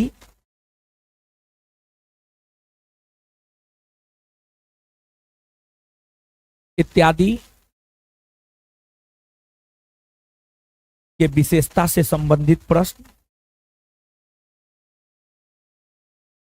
इत्यादि के विशेषता से संबंधित प्रश्न, इत्यादि के विशेषता से संबंधित प्रश्न पूछे जा सकते हैं।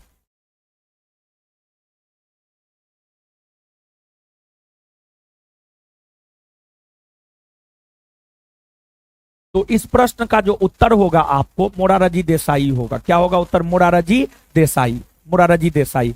और ध्यान रखें कि ये जो विश्वनाथ प्रताप सिंह है ये देश के प्रथम प्रधानमंत्री हैं जिनको अविश्वास प्रस्ताव द्वारा पद से हटाया गया है।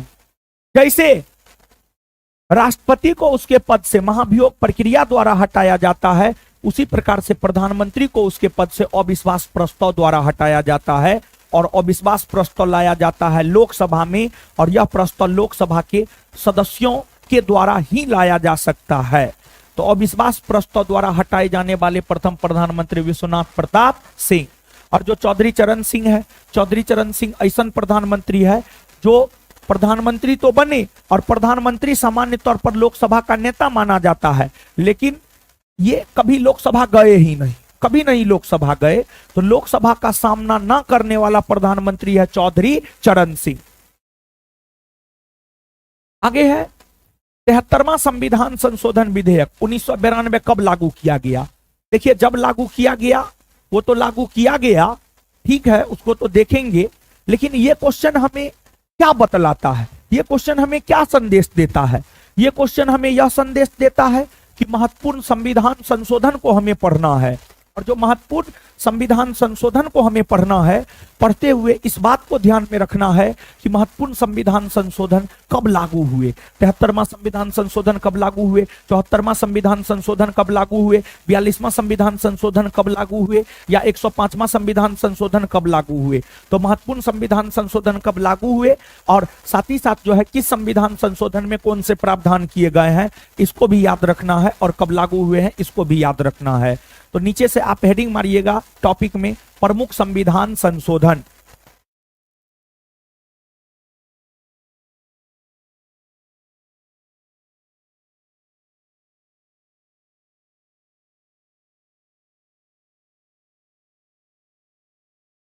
प्रमुख संविधान संशोधन।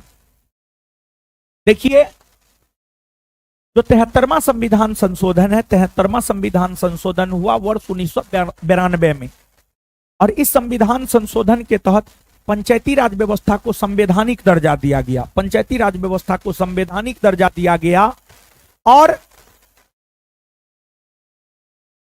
यह संविधान संशोधन भले ही पारित वर्ष 1992 ईस्वी में हो गया हो, लेकिन यह संविधान संशोधन लागू 24 अप्रैल 1993 को हुआ है, और 24 अप्रैल 1993 को यह संविधान संशोधन लागू हुआ। यही कारण है कि 24 अप्रैल को प्रत्येक वर्ष पंचायती राज दिवस के रूप में मनाया जाता है। 24 अप्रैल को प्रत्येक वर्ष पंचायती राज दिवस के रूप में मनाया जाता है। तो इस प्रश्न का उत्तर हो जाएगा 24 अप्रैल 1993। 24 अप्रैल 1993। समझ गए? तो नीचे से लिख ना लिए अपन, प्रमुख संविधान संशोधन। हाँ, चलिए आगे है, कौन चंपारण सत्याग्रह से संबंधित नहीं है? तो देखिए, ध्यान दीजिएगा, ये जो प्रश्न है, ये प्रश्न है भारत के स्वतंत्रता आंदोलन से। जब आप भारत के स्वतंत्रता आंदोलन को पढ़ेंगे तो वहीं पर आपको चंपारण सत्याग्रह के विषय में पढ़ना होगा। तो ये प्रश्न भी कहीं ना कहीं हमें यह बतलाता है कि हमें भारत के स्वतंत्रता आंदोलन नामक चैप्टर निश्चित तौर पर पढ़ के जाना चाहिए। तो भारत का स्वतंत्रता आंदोलन नामक चैप्टर तो हम आपको लिखा ही दिए हैं, समझ गए? तो दोबारा लिखाने की जरूरत है नहीं। देखिए, भारत के स्वतंत्रता आंदोलन में भाग लेने वाले प्रमुख नेताओं में अग्रणी नाम आता है महात्मा गांधी का। महात्मा गांधी 1893 से 1914 तक दक्षिण अफ्रीका में रहे। 1915 में महात्मा गांधी भारत आए वापस, और महात्मा गांधी ने भारत में सर्वप्रथम चंपारण सत्याग्रह का आयोजन किया, और महात्मा गांधी ने वर्ष 1917 में, अप्रैल 1917 में चंपारण सत्याग्रह का नेतृत्व किया। चंपारण में सत्याग्रह का आयोजन महात्मा गांधी ने इसलिए किया क्योंकि चंपारण के किसानों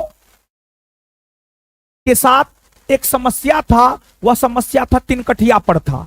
तिनकठिया प्रथा क्या है आगे हम आपको बताएंगे, जान लीजिए, ठीक है? और आसान भाषा में जानिए। देखिए, था क्या, चंपारण के किसानों पर अंग्रेज जमींदार दबाव बनाता था कि अगर आपके पास 20 कट्ठा जमीन है तो उसमें से 3 कट्ठा जमीन पर आपको नील का खेती करना पड़ेगा। इसी को तिनकठिया प्रथा कहा गया। यह तिनकठिया प्रथा चंपारण में अस्तित्व में था। इस तिनकठिया प्रथा से चंपारण के किसान परेशान थे।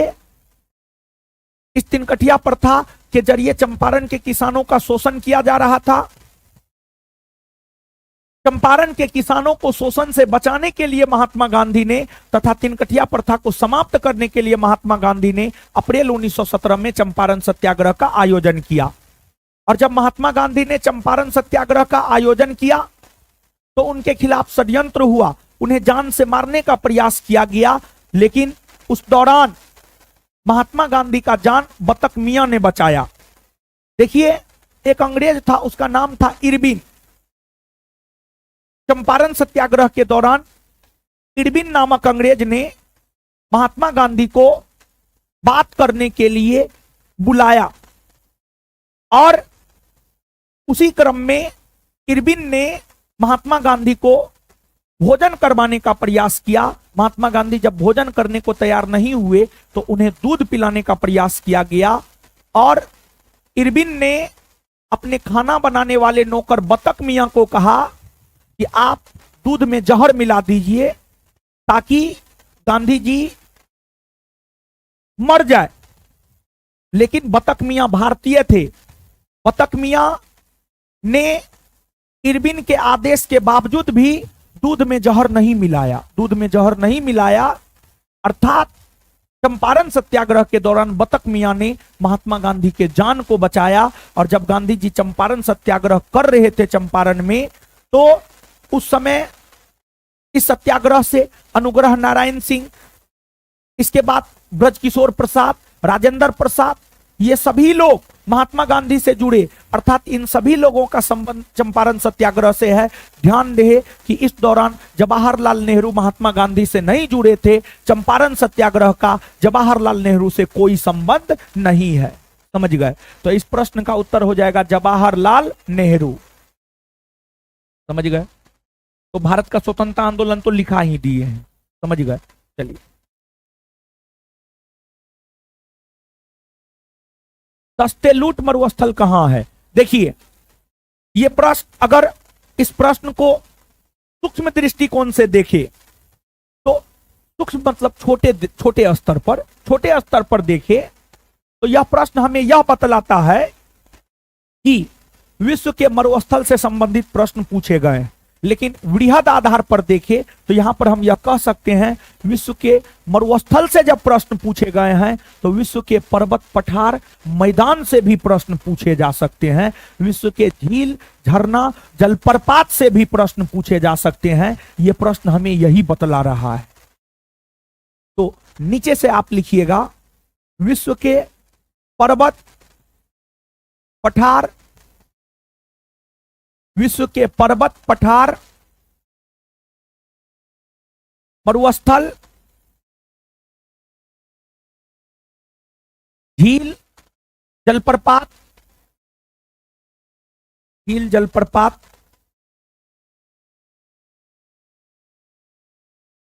इत्यादि से प्रश्न पूछे जाते हैं। चलिए, अब यहां पर जान लीजिए कि जो है दस्ते लूट मरुस्थल कहां है। दस्ते लूट मरुस्थल है ईरान में, पूर्वी ईरान में है। 52,000 वर्ग किलोमीटर में यह मरुस्थल जो है आपको फैला हुआ है। समझ गए? 52,000 वर्ग किलोमीटर में यह मरुस्थल फैला हुआ है। पूर्वी ईरान में है यह मरुस्थल। और विश्व में कई सारे मरुस्थल है, जैसे आटाकामा हो गया, कालाहारी हो गया, थार हो गया, सहारा हो गया, ये सभी मरुस्थल है। इन सभी मरुस्थलों की चर्चा हम आपके साथ करेंगे। समझ गए? रॉलेट एक्ट के संबंध में किसने कहा था कि इस एक्ट में अपील, वकील और दलील की व्यवस्था का अंत कर दिया गया है? देखिए, ध्यान दीजिएगा, यह प्रश्न भी भारत के स्वतंत्रता आंदोलन से संबंधित है। देख रहे हैं, भारत के स्वतंत्रता आंदोलन से अभी तक 4 से 5 प्रश्न आ गया है। 4 से 5 प्रश्न आ गया है। आप इसी से अनुमान लगा सकते हैं कि भारत का स्वतंत्रता आंदोलन आपके परीक्षा के लिए कितना अधिक महत्वपूर्ण है। तो देखिए, हुआ क्या था, इस प्रश्न की व्याख्या कर रहे हैं, इस प्रश्न को समझा रहे हैं, समझिएगा आप। हुआ क्या था? हुआ यह था, वर्ष 1914 से 1918 के बीच प्रथम विश्व युद्ध हुए। वर्ष 1914 से 1918 के बीच जो प्रथम विश्व युद्ध हुए, उस विश्व युद्ध में भारत ने ब्रिटेन का साथ दिया। भारत को लग रहा था कि अगर हम ब्रिटेन का साथ देंगे तो आने वाले दिनों में ब्रिटेन की सरकार हमें कुछ अधिकार देगा। लेकिन जब प्रथम विश्व युद्ध समाप्त होने के कगार पर था, तो फिर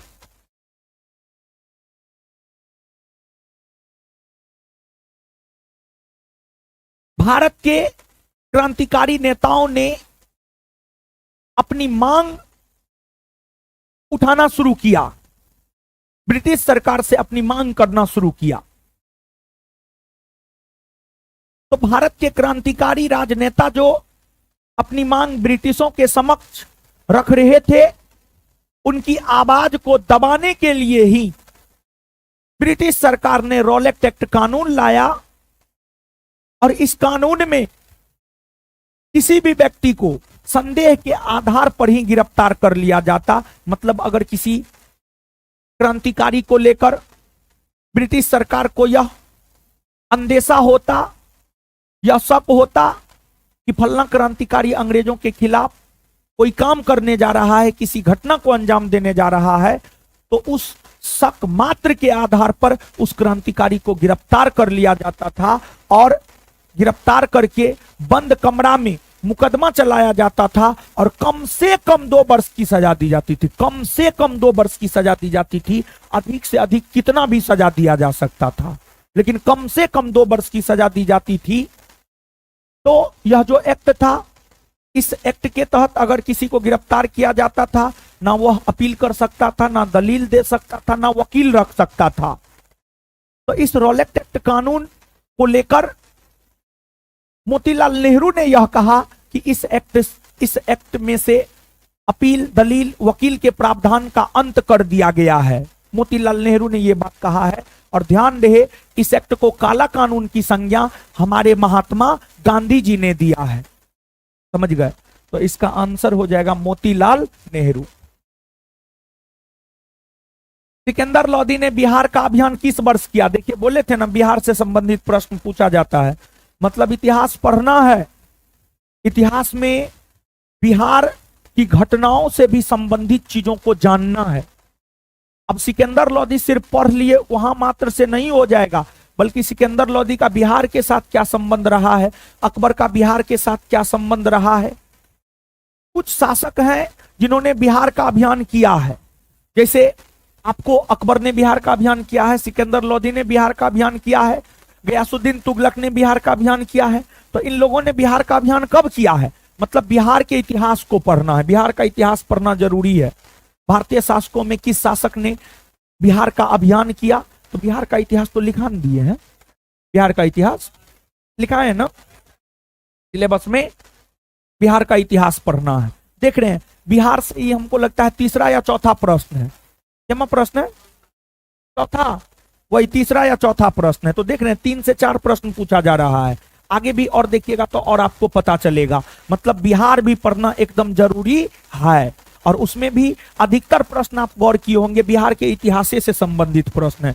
बिहार के भूगोल और बिहार के राज व्यवस्था से न के बराबर प्रश्न देखने को मिलेंगे। आपको प्रश्न अगर देखने को मिलते हैं तो बिहार के इतिहास से प्रश्न देखने को मिल रहे हैं।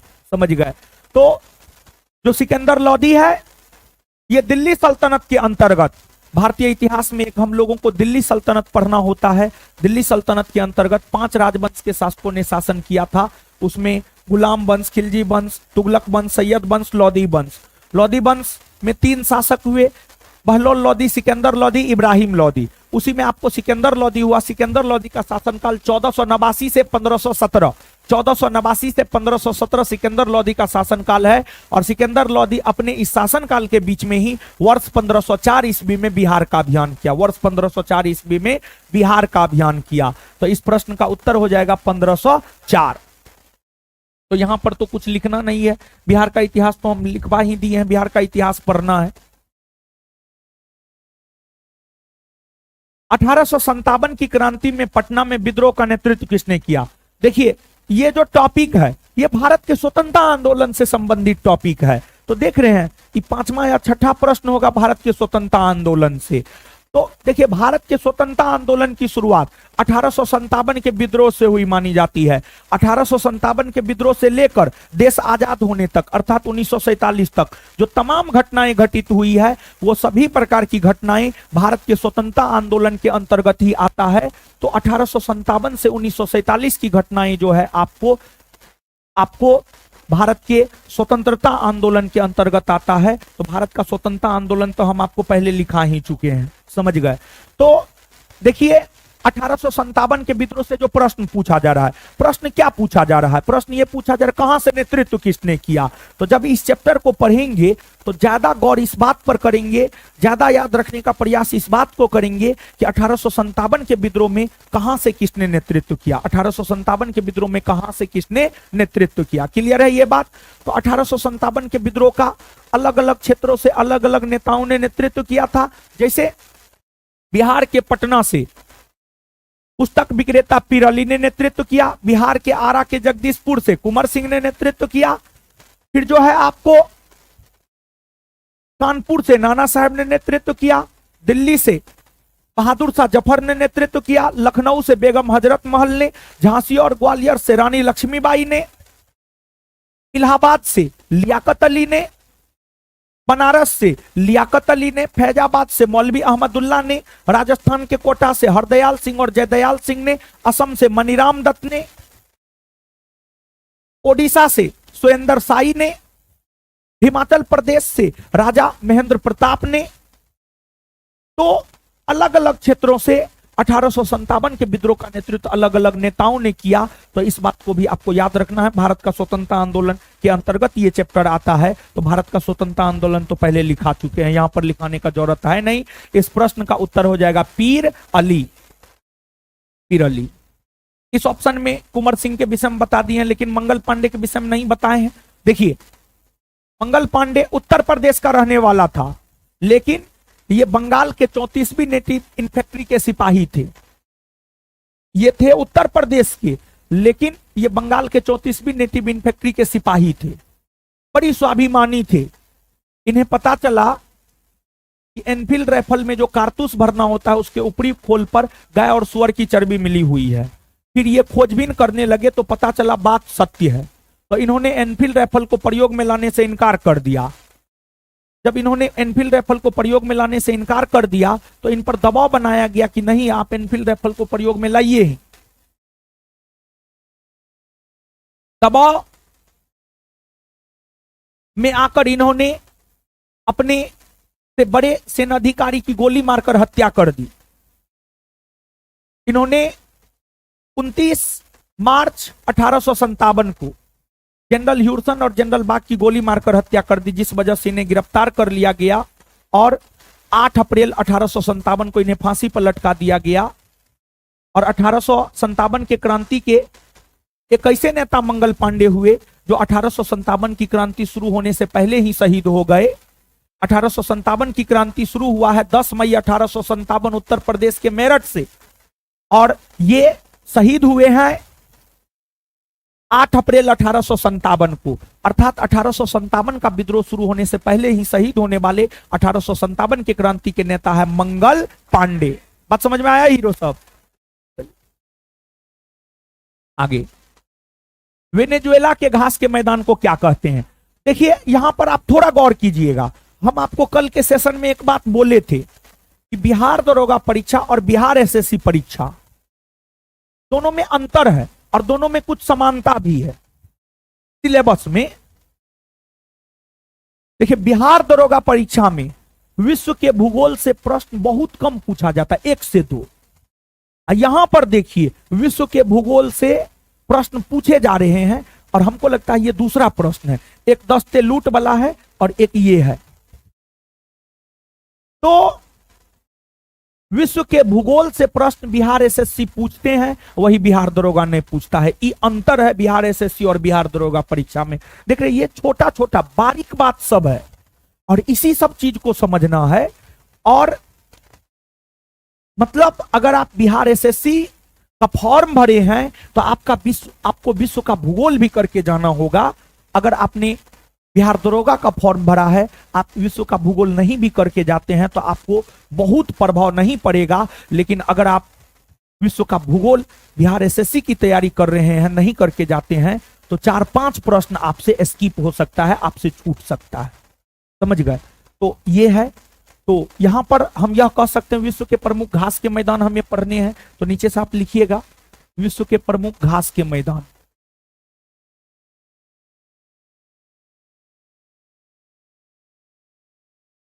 विश्व के प्रमुख घास के मैदान।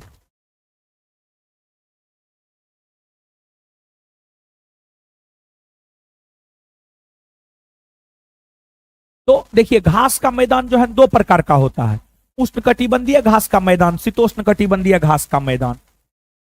उष्णकटिबंधीय क्षेत्र में जो घास का मैदान है उष्णकटिबंधीय, शीतोष्णकटिबंधीय क्षेत्र में जो घास का मैदान है शीतोष्णकटिबंधीय। जब पढ़ाएंगे तो चर्चा करेंगे। तो इसमें जो वेनेजुएला है, वेनेजुएला के घास के मैदान को कहते हैं लानोस, लानोस। और लानोस वेनेजुएला के घास के मैदान को कहते हैं, यह उष्णकटिबंधीय घास का मैदान है। इसके बाद पंपास है, अर्जेंटीना के घास के मैदान को पंपास कहते हैं। सबाना है, अफ्रीका के घास के मैदान को सबाना कहते हैं। वेल्ड है, दक्षिण अफ्रीका के घास के मैदान को वेल्ड कहते हैं। इसमें देखिएगा जो आपको लानोस है, लानोस उष्णकटिबंधीय घास के मैदान है। पंपास है, शीतोष्णकटिबंधीय घास के मैदान है। सबाना है, उष्णकटिबंधीय घास के मैदान है। वेल्ड है, शीतोष्णकटिबंधीय घास के मैदान है, शीतोष्णकटिबंधीय घास के मैदान है। कभी काल जो है कौन उष्णकटिबंधीय घास के मैदान है, कौन शीतोष्णकटिबंधीय घास के मैदान है, ये भी आपसे पूछा जाता है। तो आगे जब पढ़ाएंगे तो वहां पर चर्चा कर देंगे कौन उष्णकटिबंधीय है, कौन शीतोष्णकटिबंधीय है, कौन घास के मैदान का संबंध कौन देश से है। अखिल भारतीय ट्रेड यूनियन फेडरेशन की स्थापना कब हुई है? अखिल भारतीय ट्रेड यूनियन फेडरेशन की स्थापना हुई है वर्ष 1929। यह प्रश्न भी भारत के स्वतंत्रता आंदोलन नामक चैप्टर से संबंधित है। अब देखिएगा 1857 से लेकर 1947 तक जो स्वतंत्रता आंदोलन हुए हैं, इस अवधि के दौरान कई सारे संगठनों की स्थापना हुई है। इस अवधि के दौरान जो है आपको Indian league, Indian association, Calcutta student federation, Madras Mahajan Sabha, Bombay presidency, भारतीय राष्ट्रीय कांग्रेस, लिबरल पार्टी, अखिल भारतीय चरखा संघ, अखिल भारतीय उदारवादी संघ, फिर आपको अखिल Bharatiya trade union Congress, Akhil Bharatiya trade union federation, Hindustan republican association, Hindustan socialist republican association, Congress Samajwadi party, Akhil Bharatiya Kisan संघ, फॉरवर्ड ब्लॉक, ये तमाम संगठन है, ये तमाम संगठन है। इन संगठनों की स्थापना कब हुई है? जब आप भारत के स्वतंत्रता आंदोलन नामक चैप्टर को पढ़ेंगे तो वहां पर इस बात को गौर करेंगे कि स्वतंत्रता आंदोलन के क्रम में जो तमाम राजनीतिक संगठनों की स्थापना हुई है, उन राजनीतिक संगठनों की स्थापना आखिरकार हुई कब है? कब हुई है कांग्रेस की स्थापना? कब हुई है अखिल भारतीय चरखा संघ की स्थापना? कब हुई है अखिल भारतीय ट्रेड यूनियन कांग्रेस की स्थापना? इस बात को जो है आपको याद रखना है। तो स्वतंत्रता आंदोलन तो लिखा ही दिए हैं, तो स्वतंत्रता आंदोलन पढ़ने के क्रम में जब हम इस सब संगठन का स्थापना वर्ष बताएंगे तो उसको ज्यादा ध्यान से याद रखना है कि किस संगठन का स्थापना वर्ष कब हुआ है। क्लियर है ये बात? कुछ दिमाग में घुस रहा है? हाँ, दिमाग में जाने दीजिए बात। रज्मनामा किसका फारसी अनुवाद है? देखिए ध्यान दीजिएगा, सल्तनत काल में फिरोज शाह तुगलक ने अनुवाद विभाग का गठन किया। तत्पश्चात कई साहित्यों का फारसी भाषा में अनुवाद हुआ। मुगल काल में अकबर ने अनुवाद विभाग का गठन किया और अकबर के समय कई सारे साहित्यों का फारसी भाषा में अनुवाद हुआ। ये प्रश्न भी साहित्य से संबंधित ही है, तो साहित्य से संबंधित है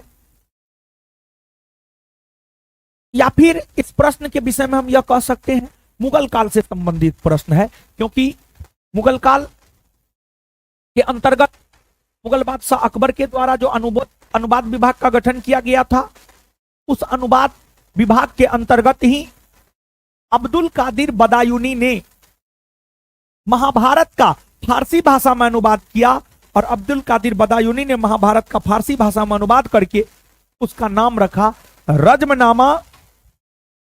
रज्मनामा का अर्थ होता है युद्धों का पुस्तक। रज्मनामा का अर्थ होता है युद्धों का पुस्तक। जो महाभारत का युद्ध है, महाभारत नामक साहित्य है, ग्रंथ है, उसमें क्या है? कौरव और पांडव जो युद्ध लड़ा है उसी की न चर्चा है जी। तो इस प्रश्न का जो उत्तर होगा कि रज्मनामा किसका फारसी अनुवाद है? रज्मनामा महाभारत का फारसी अनुवाद है और यह अनुवाद किया है आपको अब्दुल कादिर बदायूनी ने। रज्मनामा का शाब्दिक अर्थ होता है युद्धों का पुस्तक। तो यहां पर जो है एक चैप्टर हम लोग लिख सकते हैं, मुगल काल हमें पढ़ना है। मुगल काल, मुगल काल, हाँ मुगल काल।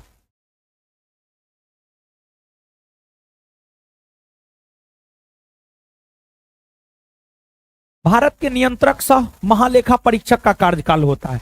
देखिए इंडियन पॉलिटी का क्वेश्चन है, जब आप पॉलिटी पढ़ेंगे तो उसमें आप भारत के महान्यायवादी, भारत के नियंत्रक महालेखा परीक्षक, भारत के प्रधानमंत्री, भारत के राष्ट्रपति, भारत के उपराष्ट्रपति सबके विषय में पढ़ेंगे। तो उसको पढ़ते हुए इस बात को ध्यान में रखना है कि इसका कार्यकाल क्या होता है। प्रधानमंत्री का कार्यकाल कितने वर्षों का था, राष्ट्रपति का कितने वर्षों का, राज्यपाल का कितने वर्षों का, मुख्यमंत्री का कितने वर्षों का, महान्यायवादी का कितने वर्षों का, महाधिवक्ता का कितने वर्षों का, भारत के नियंत्रक महालेखा परीक्षक का कितने वर्षों का कार्यकाल होता है। इस बात को याद रखना है, पॉलिटी पढ़ते हुए ये सब बात ध्यान में रखना है। सूक्ष्म दृष्टिकोण से देखें तो ये बात कह सकते हैं भारत के प्रमुख पदाधिकारियों के कार्यकाल, लेकिन बृहद स्तर पर देखें तो यहां पर यह कह सकते हैं, जैसे मान लिया जाए कार्यकाल से संबंधित प्रश्न पूछा गया है, तो क्या त्यागपत्र से संबंधित प्रश्न नहीं पूछा जा सकता है? क्या शपथ ग्रहण से संबंधित प्रश्न नहीं पूछा जा सकता है? क्या वेतन से संबंधित प्रश्न नहीं पूछा जा सकता है? एकदम से पूछा जा सकता है। मतलब यहां पर अगर हमें लिखना होगा कि कौन चैप्टर हमें पढ़ना है, तो भारत के महत्वपूर्ण पदाधिकारियों के कार्यकाल, शपथ, त्यागपत्र, वेतन के विषय में पढ़ना है। तो नीचे से लिखिएगा, भारत के प्रमुख पदाधिकारियों के, भारत के प्रमुख पदाधिकारियों के, भारत के प्रमुख पदाधिकारियों के, भारत के प्रमुख पदाधिकारियों के, भारत के प्रमुख पदाधिकारियों के, प्रमुख पदाधिकारियों के कार्यकाल, कार्यकाल, शपथ, शपथ, त्यागपत्र, त्यागपत्र, वेतन, वेतन, वेतन, पद से हटाने की प्रक्रिया, पद से हटाने की प्रक्रिया इत्यादि।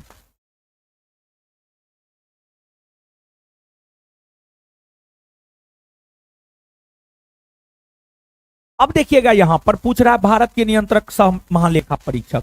भारत के नियंत्रक सह महालेखा परीक्षक, इसका अंग्रेजी होता है controller and auditor general of India, जिसको शॉर्ट में कहते हैं कैग। कैग के विषय में जानकारी हमें भारतीय संविधान का अनुच्छेद 148 देता है। भारतीय संविधान का अनुच्छेद 148 कहता है भारत का एक कैग होगा, अर्थात भारत का एक नियंत्रक सह महालेखा परीक्षक होगा। यह जो नियंत्रक सह महालेखा परीक्षक होता है, यह राष्ट्रपति के द्वारा नियुक्त किया जाता है और इसका जो कार्यकाल होता है वह 6 वर्ष का होता है या 65 वर्ष की उम्र तक होता है। इसका कार्यकाल 6 वर्ष या 65 वर्ष जो भी पहले पूरा हो उस अनुसार ये अपने पद को छोड़ते हैं। भारत के प्रथम कैग बने हैं वी नरहरि राव, जबकि वर्तमान में भारत के कैग है गिरीश चंद्र मुर्मू, गिरीश चंद्र मुर्मू। और कैग का काम क्या होता है? कैग का काम होता है भारत के सार्वजनिक संपत्ति की रक्षा करना, भारत के सार्वजनिक संपत्ति की रक्षा करना कैग का काम होता है। और देश के भीतर कोई भी घोटाला का जो उजागर होता है, चाहे लालू यादव का चारा घोटाला हो, चाहे 2G स्पेक्ट्रम घोटाला हो, चाहे कोलगेट घोटाला हो, चाहे शेयर घोटाला हो, या फिर चाहे राफेल घोटाला हो, या फिर 2G स्पेक्ट्रम घोटाला, कोई भी घोटाला हो, बोफोर्स घोटाला हो, हर घोटाला का उजागर कैग ही करता है, हर घोटाला का उजागर कैग ही करता है। इसी कारण कैग को जो है न्यायिक प्रणाली के अंतर्गत रखा जाता है। कैग न्यायपालिका के अंतर्गत आता है। कैग भी भारत के लोगों को न्याय देने का काम करता है। जैसे supreme court, high court, court या न्यायालय भारत के लोगों को न्याय देता है, उसी प्रकार से जो है आपको जैसे सुप्रीम कोर्ट, हाई कोर्ट न्याय देता है, वैसे कैग भी न्याय देता है। तो भारत की न्यायिक व्यवस्था को जब आप पढ़ेंगे तो वहां पर आप कैग के विषय में पढ़ेंगे। आंसर हो जाएगा 6 वर्ष। धूपगढ़ किस पर्वत की सर्वोच्च चोटी है? देखिए ध्यान दीजिएगा, ग्लेशियर वाला एगो प्रश्न आया था, और जब ग्लेशियर वाला प्रश्न आया था तो वहां पर हम आपको लिखाए थे भारत के पर्वत, पठार और मैदान। तो भारत के पर्वत पठार मैदान नामक चैप्टर से ही ये प्रश्न है। तो आप समझ सकते हैं कि भारत के पर्वत पठार मैदान नामक चैप्टर कितना अधिक महत्वपूर्ण है कि यहां से एक ही सिटिंग में दो दो प्रश्न आ गए हैं, एक प्रश्न ग्लेशियर वाला और एक प्रश्न ये पर्वत वाला। देखिए धूपगढ़ किस पर्वत की सर्वोच्च चोटी है? तो धूपगढ़ जो है सतपुड़ा, मध्य प्रदेश में सतपुड़ा पर्वत है, उसी की सर्वोच्च चोटी है आपको धूपगढ़। धूपगढ़। इसके बाद अरावली, अरावली राजस्थान में है, इसकी सर्वोच्च चोटी है गुरु शिखर। गुरु शिखर। नीलगिरी, नीलगिरी पर्वत तमिलनाडु में है, इसकी सर्वोच्च चोटी है दोदा बेटा। हिमालय, हिमालय पर्वत का विस्तार भारत के उत्तर में है और हिमालय पर्वत की सर्वोच्च चोटी है माउंट एवरेस्ट, जो कि विश्व की भी सबसे ऊंची पर्वत चोटी है। तो जब आप भारत के पर्वत पठार मैदान नामक चैप्टर पढ़ेंगे तो वहां पर इस बात को भी ध्यान रखना है कि कहां की सर्वोच्च चोटी कौन है, इस बात को भी जो है आप खासा तौर पर ध्यान में रखेंगे। तो ये चैप्टर तो हम आपको पहले लिखा दिए हैं, इसी वजह से यहां पर लिखाने की जरूरत चैप्टर का नाम नहीं है। बोकारो स्टील लिमिटेड किसकी मदद से संस्थापित किया गया है? देखिए ये जो प्रश्न है ना भारत के भूगोल से है। इस प्रश्न की अगर आप बात करेंगे तो इस प्रश्न का संबंध भारत के भूगोल और भारत की अर्थव्यवस्था दोनों से है, क्योंकि यह प्रश्न भारत के उद्योग नामक चैप्टर से है और भारत के उद्योग नामक चैप्टर को आपको भारत के भूगोल में भी पढ़ना होता है और भारत के उद्योग नामक चैप्टर को भारत की अर्थव्यवस्था में भी पढ़ना होता है। तो यहां पर आप एक चैप्टर हेडिंग मार सकते हैं भारत के उद्योग। भारत के उद्योग, भारत के उद्योग, भारत के उद्योग, भारत के उद्योग, भारत के उद्योग। तो देखिए ध्यान दीजिएगा, आजादी के बाद ऐसे अगर आप देखेंगे तो आजादी से पहले भी भारत में उद्योग सब स्थापित होना शुरू हो गया था, लेकिन उद्योग का वास्तविक तौर पर विकास आजादी के बाद ही हुआ है। जैसे द्वितीय पंचवर्षीय योजना के दौरान राउरकेला लो इस्पात संयंत्र, भिलाई लो इस्पात संयंत्र, दुर्गापुर लो इस्पात संयंत्र स्थापित हुआ। फिर तृतीय पंचवर्षीय योजना के दौरान वर्ष 1964 में झारखंड में बोकारो स्टील प्लांट स्थापित हुआ और 1964 में बोकारो स्टील प्लांट तृतीय पंचवर्षीय योजना के दौरान सोवियत संघ अर्थात रूस के मदद से स्थापित हुआ। सोवियत संघ अर्थात रूस के मदद से स्थापित हुआ। तो यहां पर जो प्रश्न पूछा जा रहा है कि बोकारो स्टील लिमिटेड किसकी मदद से संस्थापित हुआ है, तो सोवियत संघ के मदद से 1964 में तृतीय पंचवर्षीय योजना के दौरान स्थापित हुए हैं।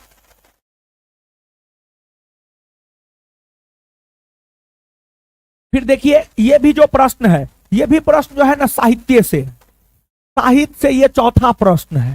क्या प्रश्न है? चौथा प्रश्न है। आप थोड़ा अनुमान लगाइए, अगर भगवान थोड़ा सा बुद्धि दिए हैं तो थोड़ा सा आप समझिए, इस सब बात को भूलिएगा नहीं। देखिए पहला दूसरा तीसरा क्लास, पहला क्लास कल हो चुका है, दूसरा क्लास आज हो रहा है, कल तीसरा क्लास, कल तो इसको हम खत्म कर ही देंगे। पहला दूसरा तीसरा क्लास को अगर आप अपने परीक्षा के दिन तक याद रख लिए ना तो हम आपको बोल रहे हैं आपका परीक्षा में रिजल्ट हो जाएगा, क्योंकि पहला दूसरा तीसरा क्लास में हम यही अवगत करवाएंगे कि आपको पढ़ना क्या क्या है, कौन कौन चैप्टर पढ़ना है। और क्वेश्चन को आप देख रहे हैं, ये पूछे हुए क्वेश्चन है, ऐसा थोड़े कि क्वेश्चन हम बना करके लाए हैं ना। बिहार एसएससी बोर्ड ने इस प्रश्न को पूछा है, तो एक आइडिया आपको आ रहा होगा कि किस प्रकार के प्रश्न बिहार एसएससी पूछ रहे हैं। तो पढ़ने वक्त जो है ना दिमाग में होगा, दिमाग में रहेगा कि हाँ हम पढ़ रहे हैं 1857 का विद्रोह पढ़ रहे हैं, तो अब इसमें याद क्या रखना, 1857 के विद्रोह में तो बहुत कुछ है, तो उसमें याद क्या रखना, कहां से नेतृत्व किसने किया। जैसे उद्योग पढ़ रहे हैं, उद्योग में तो बहुत कुछ है, लेकिन याद क्या रखना है कि कौन उद्योग कौन देश के मदद से स्थापित हुआ, क्योंकि प्रश्न इसी प्रकार के पूछे जा रहे हैं। तो ये सब थोड़ा सा दिमाग में जा रहा है। तो पहला दूसरा तीसरा क्लास को गंभीरता से याद रखिएगा। अगर परीक्षा पास करना है, परीक्षा नहीं पास करना है, इसे टाइम पास करना है, तो जैसे चल रहा है जीवन चलने दीजिए, क्या दिक्कत है, कोई दिक्कत थोड़े, कोई दिक्कत नहीं है, ठीक है। चलिए, दादा भाई नेरोजी ने ब्रिटिश सरकार के द्वारा भारत से धन के निष्कासन की नीति की व्याख्या निम्नलिखित में से किस पुस्तक में की है? देखिए भारत की आजादी के लिए जब लड़ाई लड़ी जाने लगी तो उसमें अग्रिम पंक्ति के नेताओं में दादा भाई नेरोजी का नाम आता है। दादा भाई नेरोजी ने भारत के लोगों को, दादा भाई नेरोजी ने भारत के लोगों को इस बात से अवगत करवाया कि ब्रिटिश हम भारतीयों का आर्थिक तौर पर शोषण कर रहा है। ब्रिटिश हम भारतीयों का आर्थिक तौर पर शोषण कर रहा है। तो ब्रिटिश जो हम भारतीयों का आर्थिक तौर पर शोषण कर रहा है,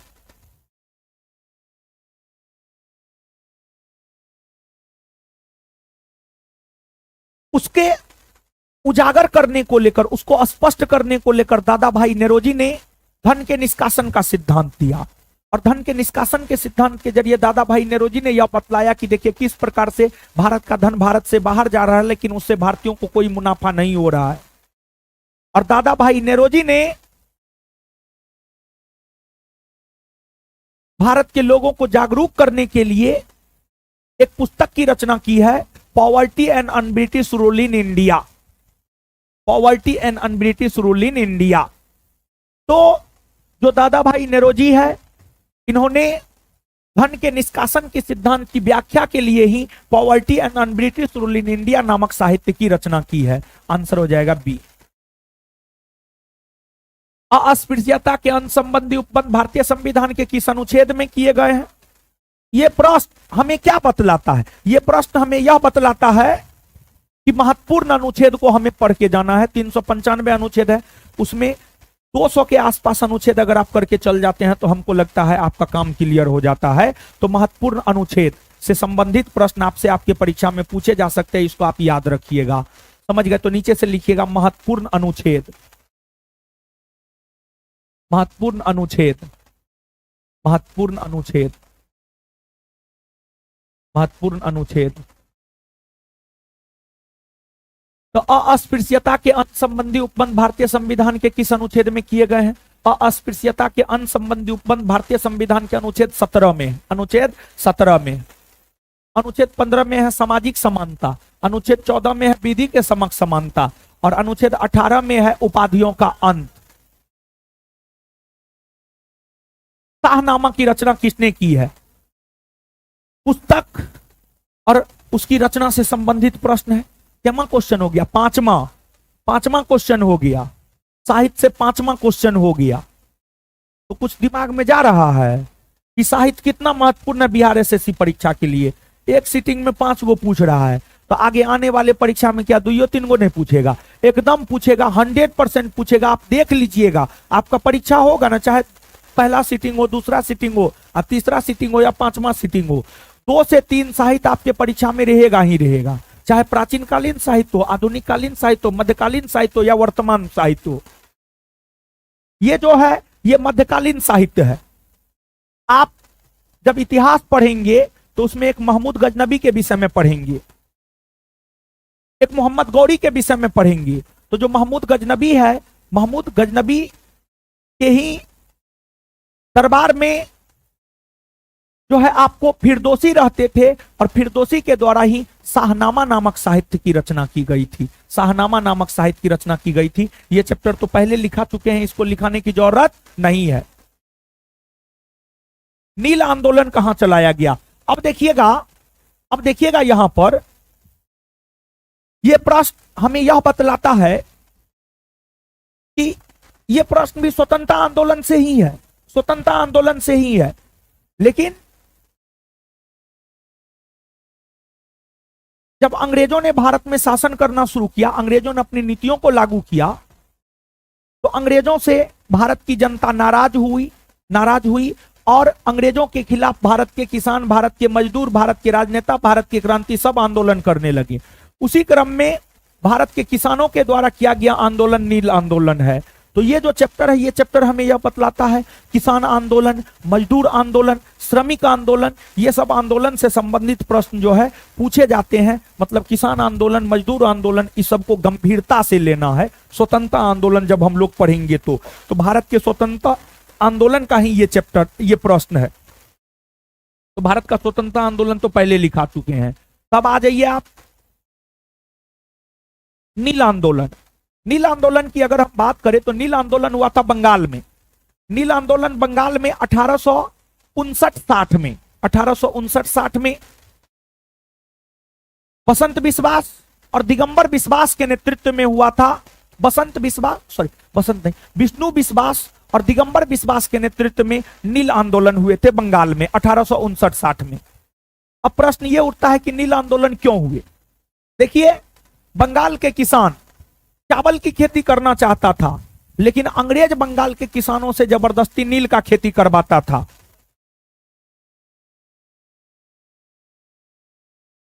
जबकि बंगाल के किसान नील का खेती करना नहीं चाहता था, जबरदस्ती अंग्रेज बंगाल के किसान से नील का खेती करवाता था।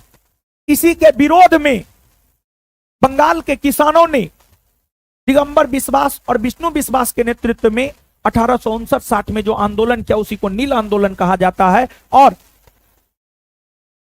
यह सफल आंदोलन रहा है। यह सफल आंदोलन रहा है, कैसे कह सकते हैं? यह आंदोलन इसलिए हुआ ताकि बंगाल के किसानों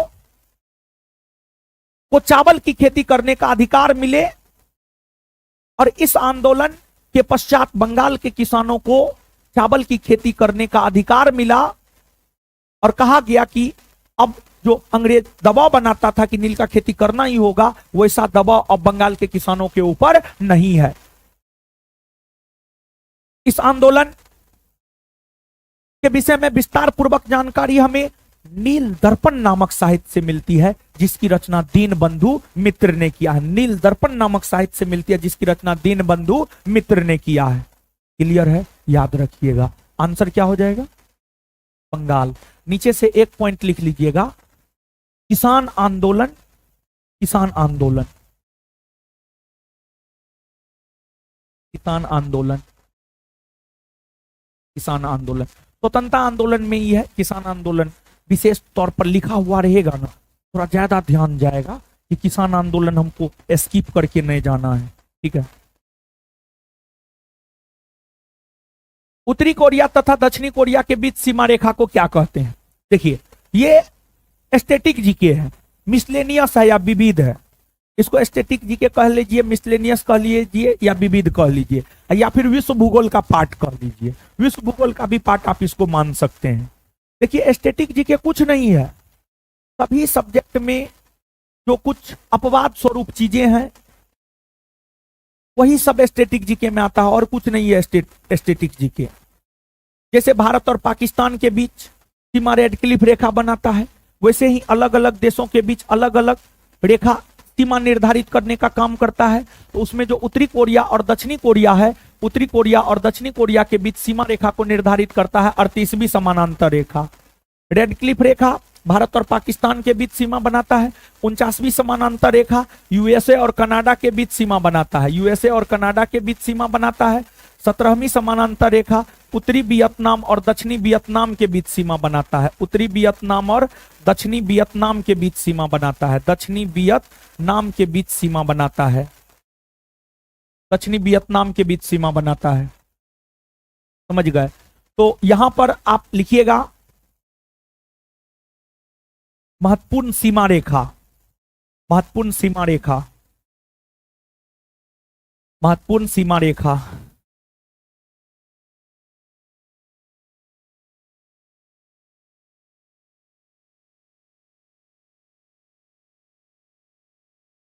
किस वर्ष में सुभाष चंद्र बोस ने भारतीय राष्ट्रीय सेना का नेतृत्व किया? वर्ष 1943 में किया, वर्ष 1943 में। ध्यान रखिएगा, ये भी भारत के स्वतंत्रता आंदोलन से संबंधित प्रश्न है। क्या 7वां या 8वां प्रश्न? 7वां या 8वां प्रश्न होगा ये भारत के स्वतंत्रता आंदोलन।